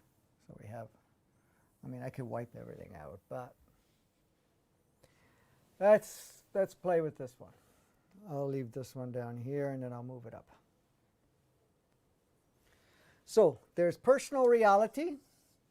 There's cluster reality. I covered a lot of this, so I don't have to repeat too much about it. Just go quickly. Personal reality, that is a reality that you create within yourself moment by moment. Now, you could adopt things, of course. We all do that, and that's what we've been doing. That's why I was talking about all this stuff up to this point in time.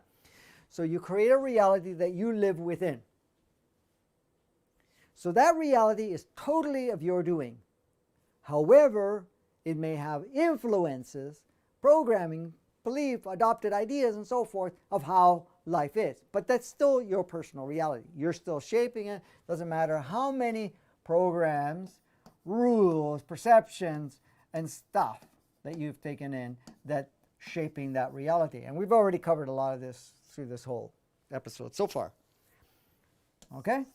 So there's your personal reality. The cluster reality, that means you have different realities. So you're with your family, that's considered a cluster reality. You're now in their or that collective, that smaller cluster reality, which is influenced by each of the individuals involved. If you're in a work environment, that's another cluster. Friendship is another cluster. Religion is another cluster. You can have a cluster within a cluster, which is the cluster of saying you have the family cluster, but you're also plugging in the religious cluster. Or you can have that, and you can have a cultural cluster. You have the male-female cluster and everything in between, or blend, whatever you want to call it. You can have many, many different clusters. So these are cluster realities. If you get a group of people that believe a certain thing, you're going to have, another cluster reality. And then we have the collective reality. The collective reality is what we see overall throughout the whole planet. Now, also, these cluster realities are communities. They're also different countries or, states, or what you want to call it, cities, or whatever it is. So you have many, many different cluster realities. So I wanted to bring that up so you can have communities and whatever else in there. The collective reality is what is the big scope of whatever you see on planet Earth, and that's the next level. I'm not even going to go into the collective reality of the solar system and then the galaxy and the universe and all that stuff, because we don't have to play there, because we're really not using too much of that right now. So the collective, even though it's influential, but the collective reality, what we're looking at is the collective of what's playing out on the planet as a whole, as humanity experiencing and whatever it is. So you have to understand that each one of these have a series of different codes, ideas, concepts, belief systems, and so forth. The same thing with the collective reality. It's going to have all these rules, so forth, everything plugged in into that, and saying, this is a collective. As a collective, this is how we play the game. This is how we play the game, through these rules and ideas. Where are all these? Because if you really look at it, unless you're completely out,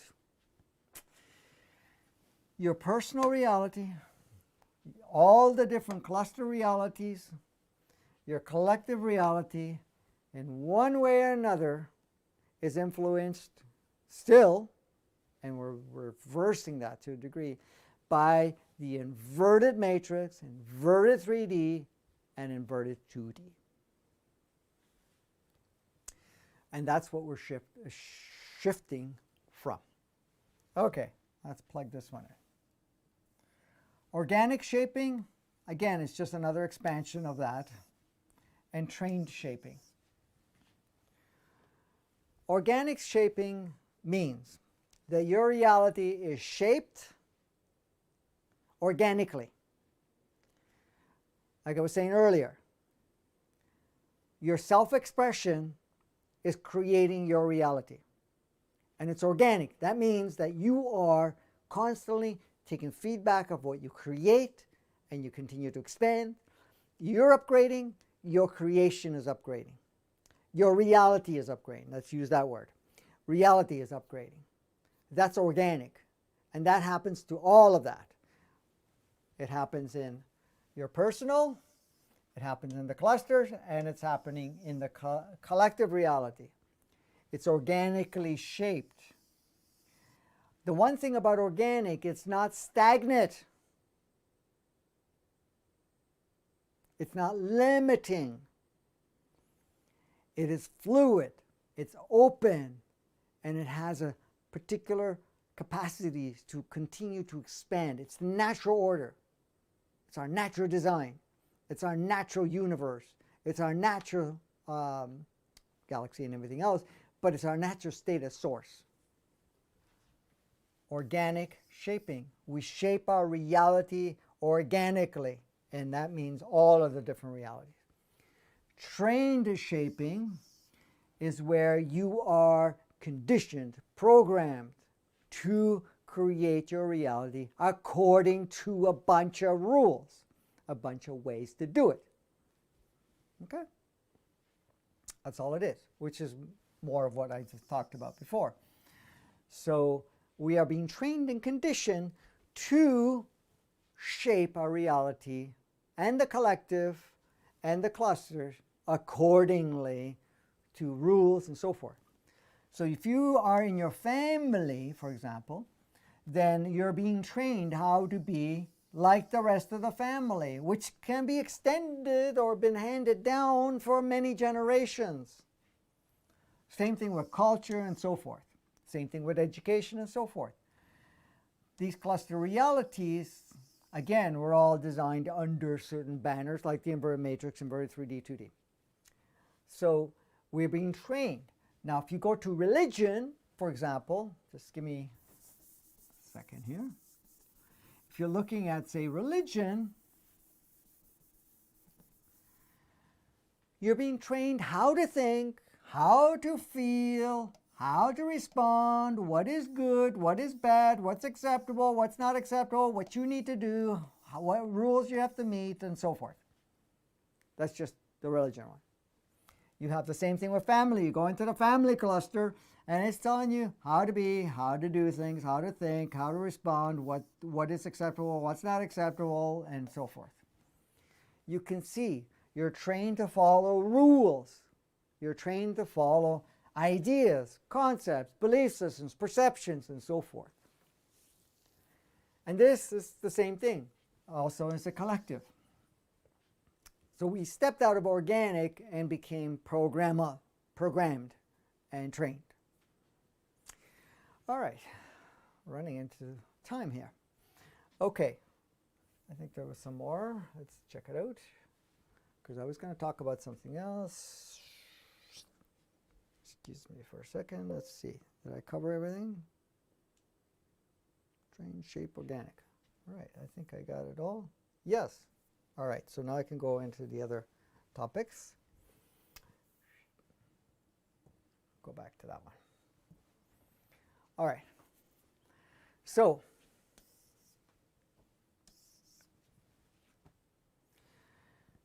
since we're on this topic, let me clear this up. Let's bring it to current time. And when I say current time, what's happening on the planet? What we're doing is we're looking at this trained shaping, and we're trying to restore it back to organic. Okay? What does that look like? Look at it this way. This is you. This time you got glasses. Just kidding. Okay. This is you. And you have a view of the world. This is the screen of the world.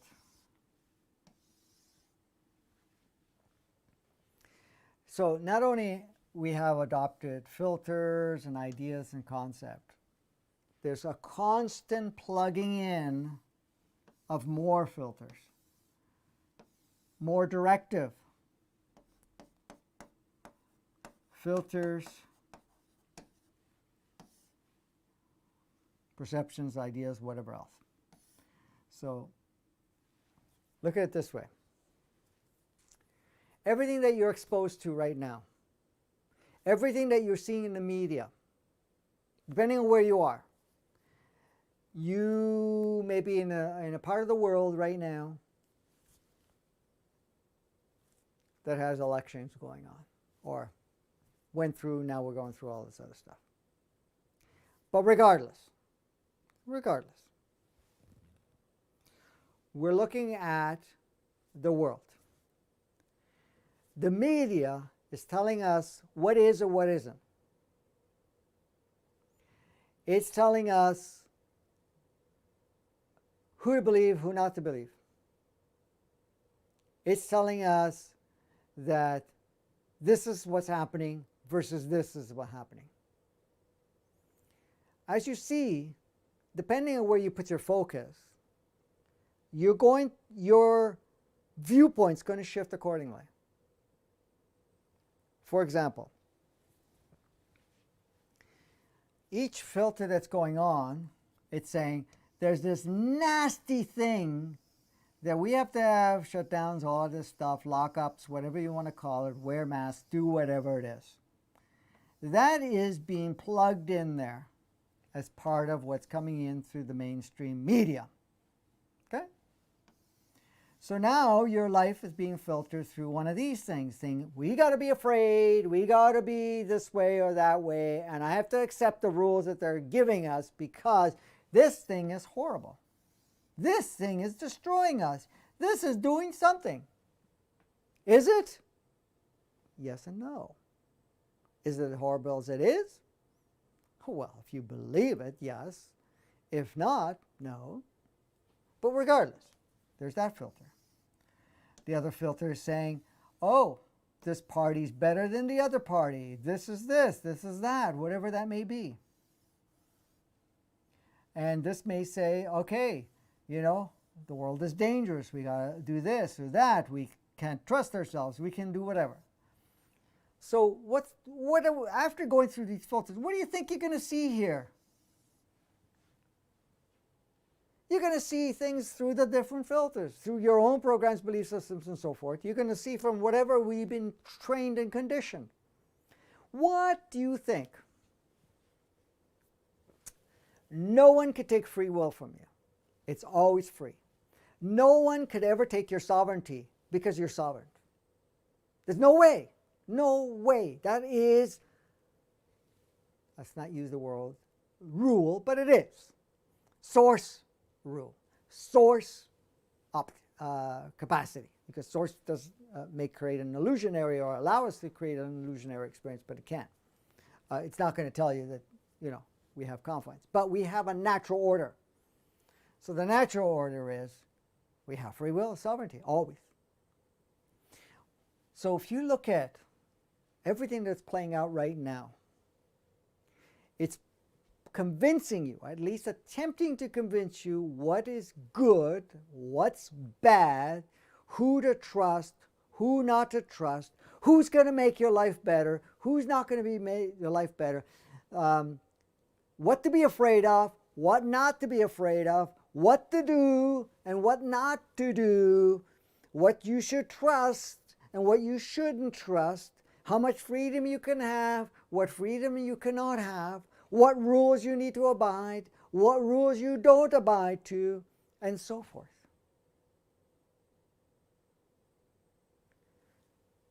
This is what's happening right now.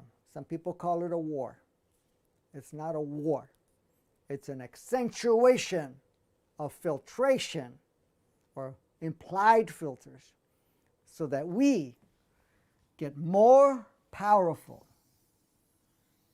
more empowered to say, you know something? Let's use the orange.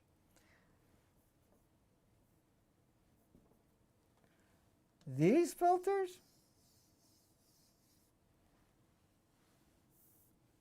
I wipe out. No filters. I see the world fully and completely. And I'm going to organically decide how I want to shape it. But it's about you. Oops. It's about you.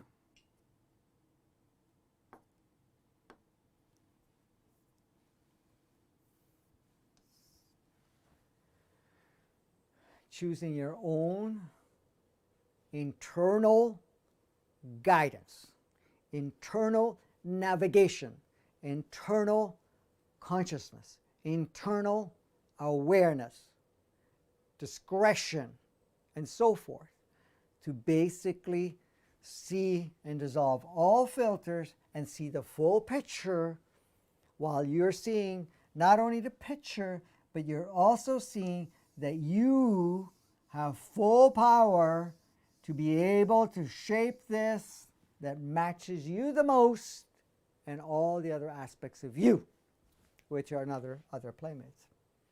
That's what's happening. You're getting to that point. Most people are not free to make decisions, or at least they're not choosing to do so. They want to be told who to like, who to dislike, who to hate, who to love, and it does not matter what's going on. For example, back to the electional stuff, the different perceived leaderships or guidance of these. They're reflections. We are ultimately ones that decide what they're going to do or not do, collectively and otherwise. However,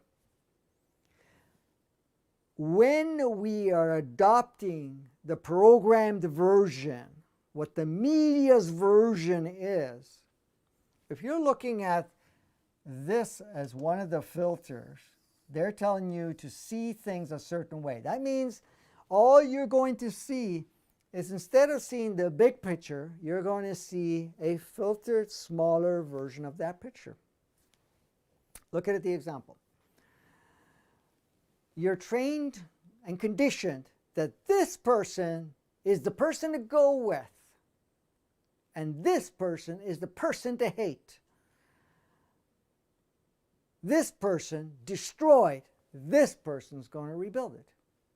This person is the way to go. This person could do anything they want. This person is evil, and we got to crash it, burn it down, do whatever.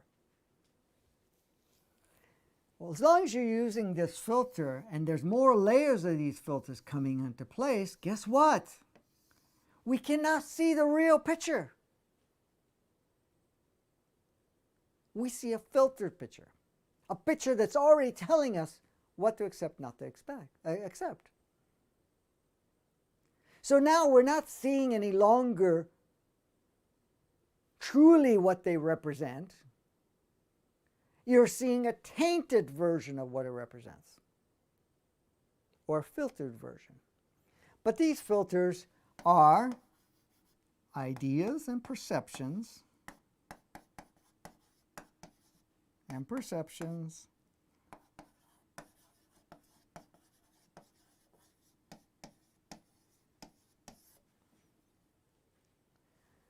of whatever they're telling you. That this person did this and that person did whatever. Now, still sticking to that example. I'm just bringing it up because it's a good example right now that's live. Because I'm going to use two examples, and they're both hot right now. And then I'm going to wrap it up. I'm going to take a quick look to see if there's any questions that are hot that we need to address. Unfortunately, we're going to go over, and I don't want to really do this because I seem to be getting into long ones. But I'm trying to give you as much tools as possible, so much more a broader viewpoint, so that you can actually see how to navigate through this, and also kind of get a deeper understanding. Because right now it's instrumental for us to really activate that knowing within ourselves. So let's go back to potential leadership. When we are going through the filters, we don't see the full picture. It's the picture that we are being trained, conditioned, plugged in what to see and not to see. If we discount these filters, back to the same example, if we're seeing beyond these filters, beside these projected ideas, because that's all they are, projected ideas, if we're going to see beyond that, guess what happens? We see exactly what is. So you have two characters playing out with a whole team attached to it. But you're looking at the characters. You got option A and option B. Two characters, two aspects of yourself representing that.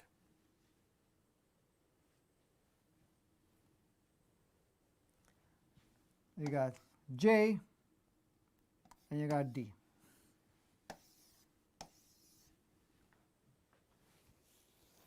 As long as those filters are there, you're not going to see what's really there. You're going to see what you're told to see, what you've been programmed to see.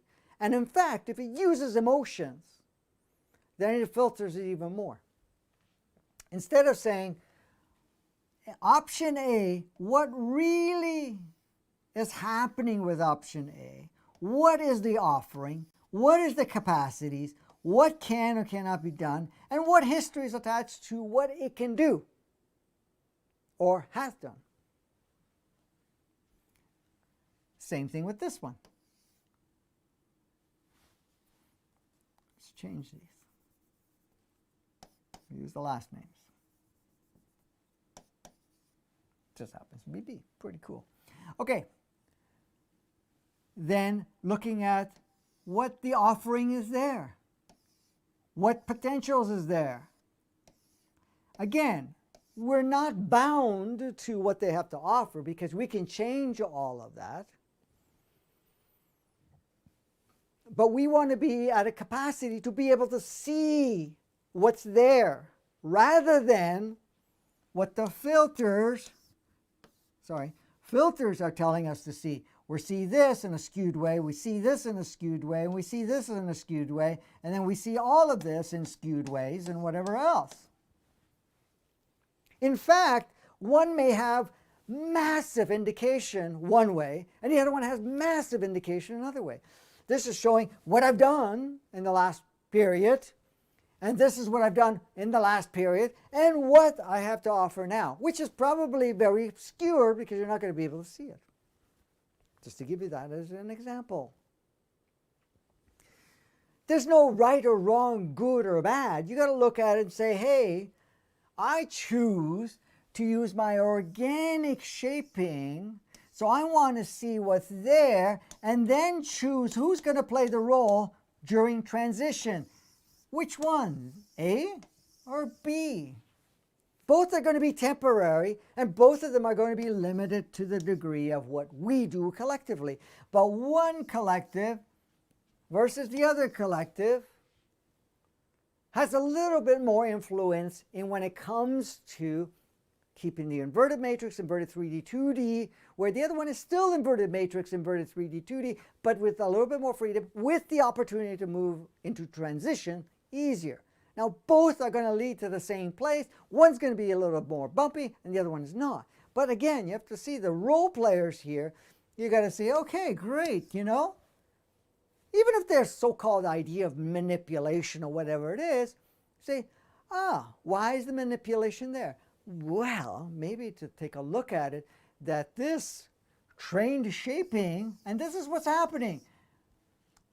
Why do you think the mainstream media has been training us what to see about each individual and what not to see about each individual, what storyline is about each individual, and also making, showing you how to make your decision as a representation or representative of you. So you do not see facts, you see projected ideas for everybody and everything. And we do that in all facets of life, not only this. This is the thing. So it's for us to realize it. The moment we say, okay, I'm not going to pay attention to what these are telling me, I'm going to get rid of these filters. They're gone. I'm now going to see the true offerings and see which one aligns best temporarily for now during this transition. And what one has to offer. One may be uncovering what represents as this. And the other one will be covering what is this. So you could say, okay, great, I'm going to go into that. Because one's saying, hey, there's a box. We're going to uncover the box, even though, you know, we're still in a different box. But eventually we got to get rid of the box, but you're in a box. The other one is saying, we're in a box, but we're going to make the box even smaller. And I'm going to convince you that you need to be safe, so we need to make the box even smaller still. So there you go. The next hot one. Let's get rid of this.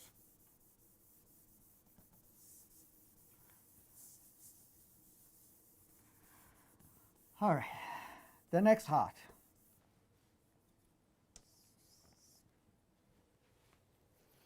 The so-called little bug that is pandemic, perceived idea of that is out there. So what's happening? You're being trained and shaped to see and vilify and make it something that's going to kill you, something that's going to jeopardize, something that has wiped out whatever and has a potential. And in fact, we have to be so afraid of it that we're going to give up all layers of freedom. And to see this thing so horrible, so destructive, so impactful that we're willing to give up anything and everything. So here is this so-called whatever, call it V, enough for victory.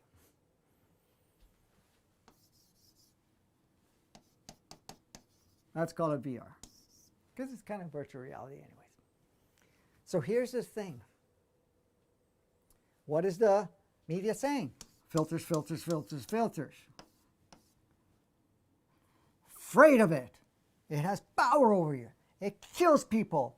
We need a lockdown. We need to take a vax. We got to do all of these things because this thing is horrible and it's going to destroy humanity. It's going to destroy you. And look, the numbers are going up. Guess what? These are all preconceived, programmed, trained filters that is shaping your response and reinforcing a certain reality. Now, some of you are seeing already through all of this stuff. So there's no big deal, but you're going to see it even further. Okay? I'm not going to get into some other areas because it's going to take a long time. However, here you are. If you don't have these filters, so we take the filters out. Here's the big screen.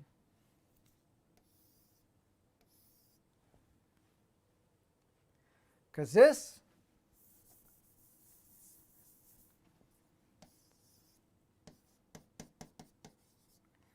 has a whole slew of different perceived ideas, what it represents, what it is, what it can do, and it doesn't matter where it came from. They're just codes, which we have the freedom to experience whatever we choose. And without these things telling you it's dangerous, it's this, it's that, this is what it's doing, whatever it is, and we have to test it and do all of this stuff, and then we got to get quarantined, we got to be locked up, we got to do whatever, okay? Which is great because in a way it gave us the time to kind of see the box a little bit more tightly. So here we are, we couldn't see this box before, and now all of this stuff is showing us the box. And some of those role players that I was showing earlier is reinforcing that you're in a box and you can't get out of the box, because if you get out of the box, it's going to be dangerous. It's the end of the world. Okay? So here it is. You're being told what this thing does. We got facts. We got numbers. We got whatever.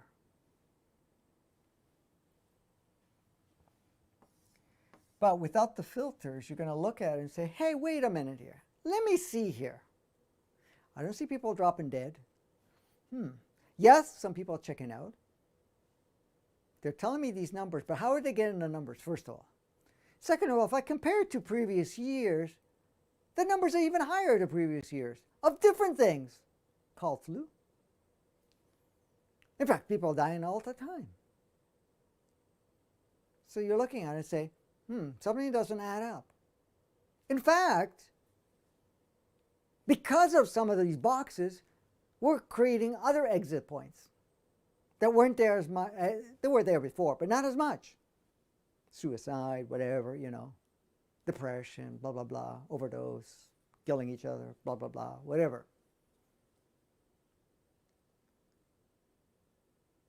And you're looking at it and you're going, wow.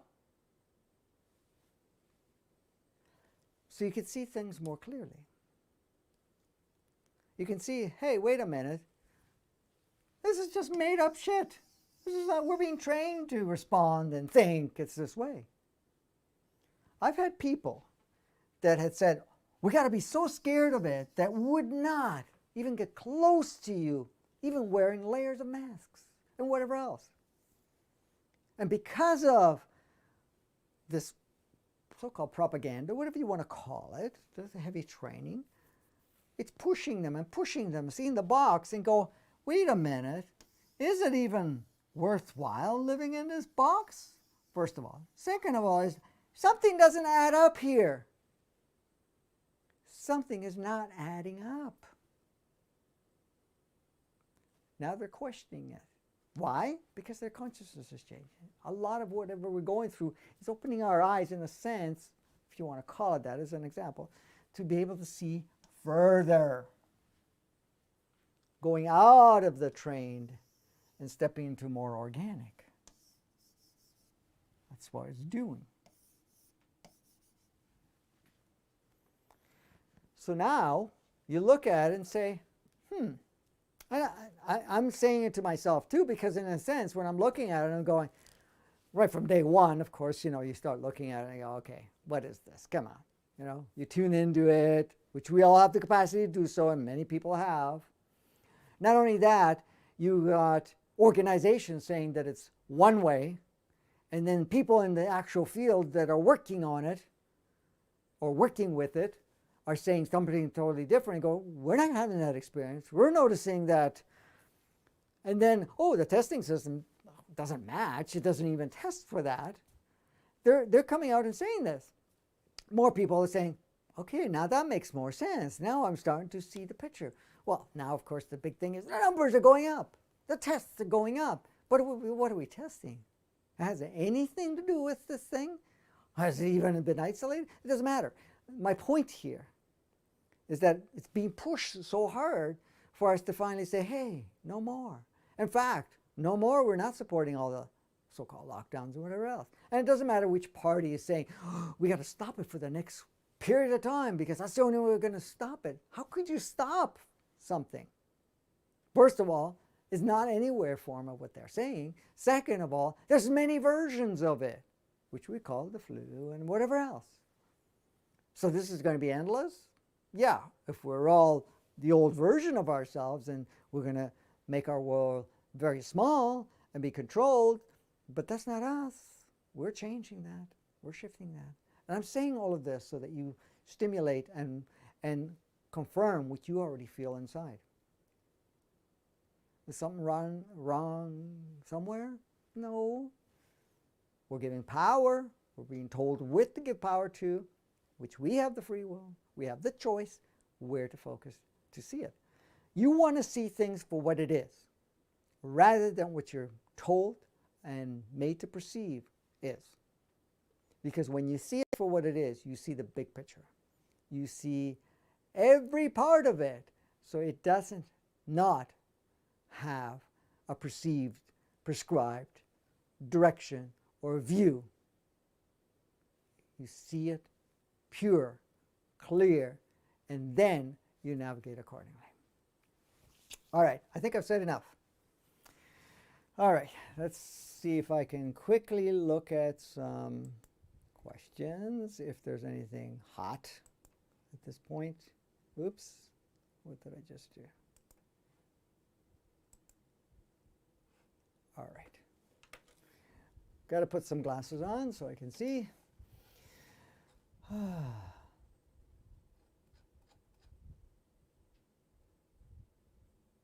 Yep, string theory, everything is connected. Must be what Terence McKenna meant when he said yeah, keeps moving here. Culture is not your friend, too many filters. Yep. When I think about something that could help me, it manifests reality and organic shaping. Perfect.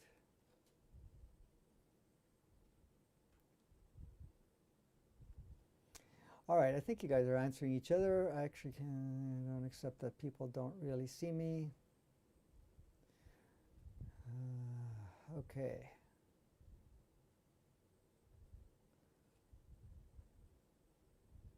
All right, cool. Let's. That was Facebook. Let's see what we have in YouTube. Sorry, guys, but Kimberly's not here, so it's hard for me to be able to stay, look at everything. I'm gonna have to figure out how to do it because Kimberly's away for a little while.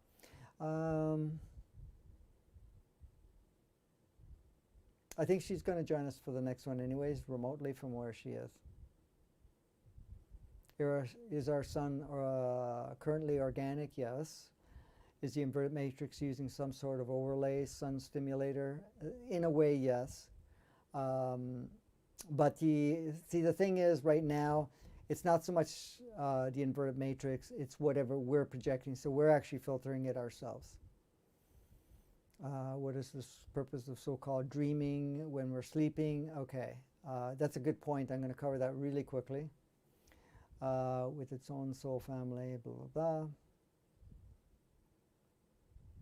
Does our organic state still exist within a large A large simulated reality, absolutely.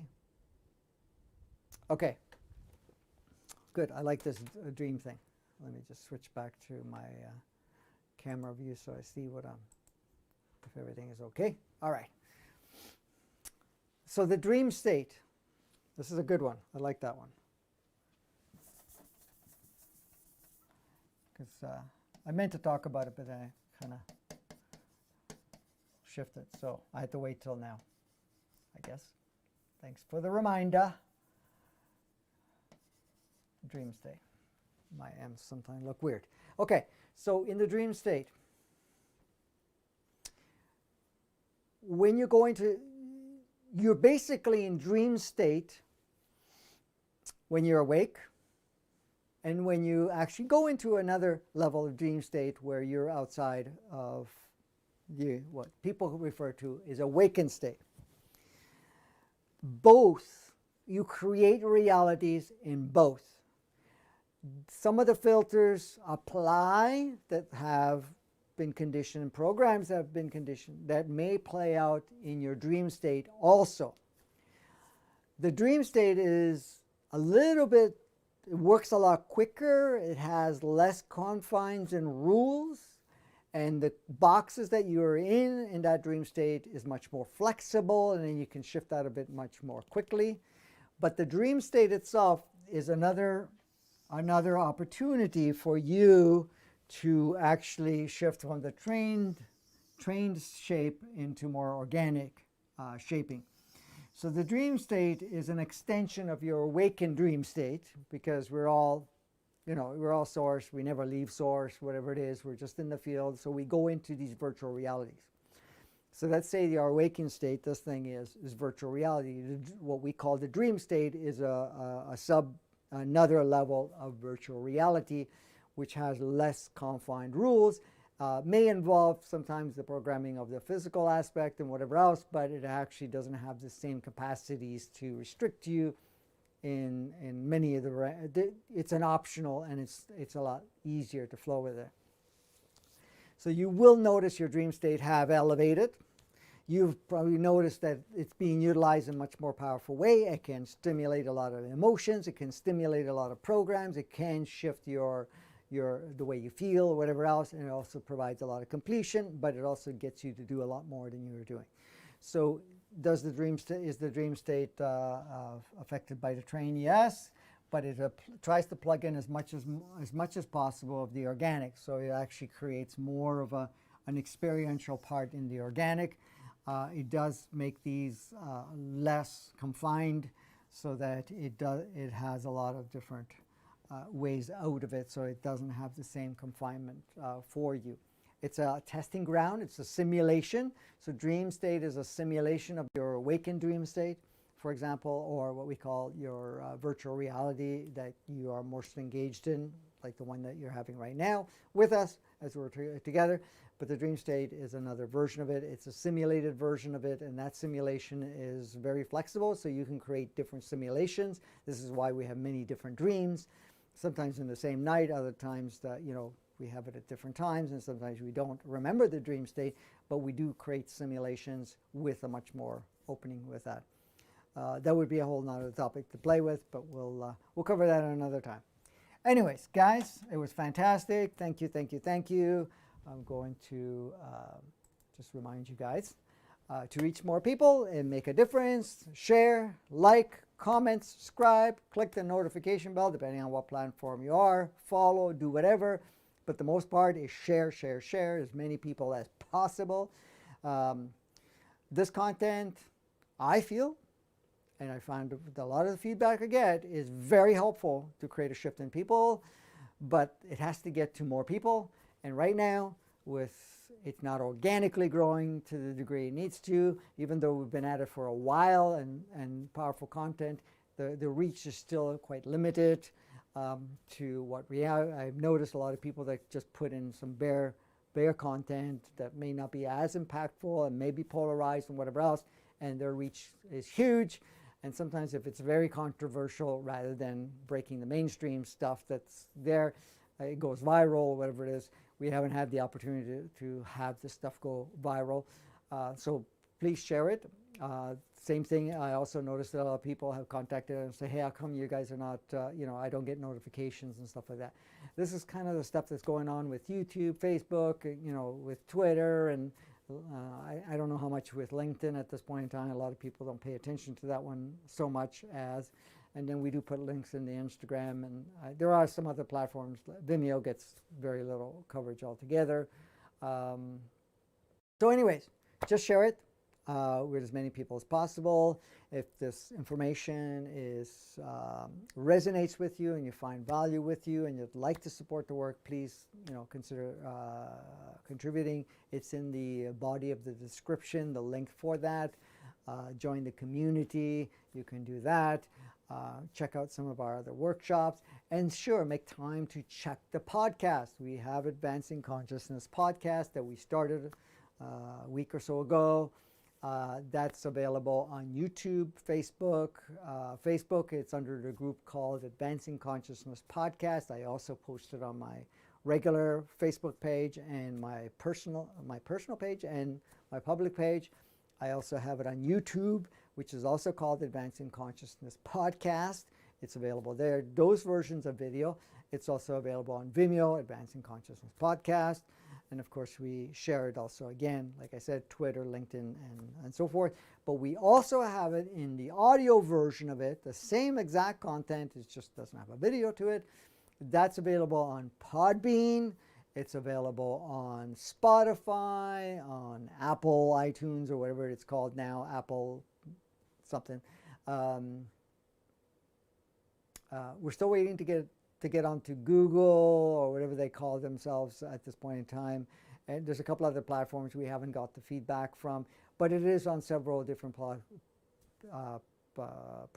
those are shorter. I'm usually sitting down rather than using the board.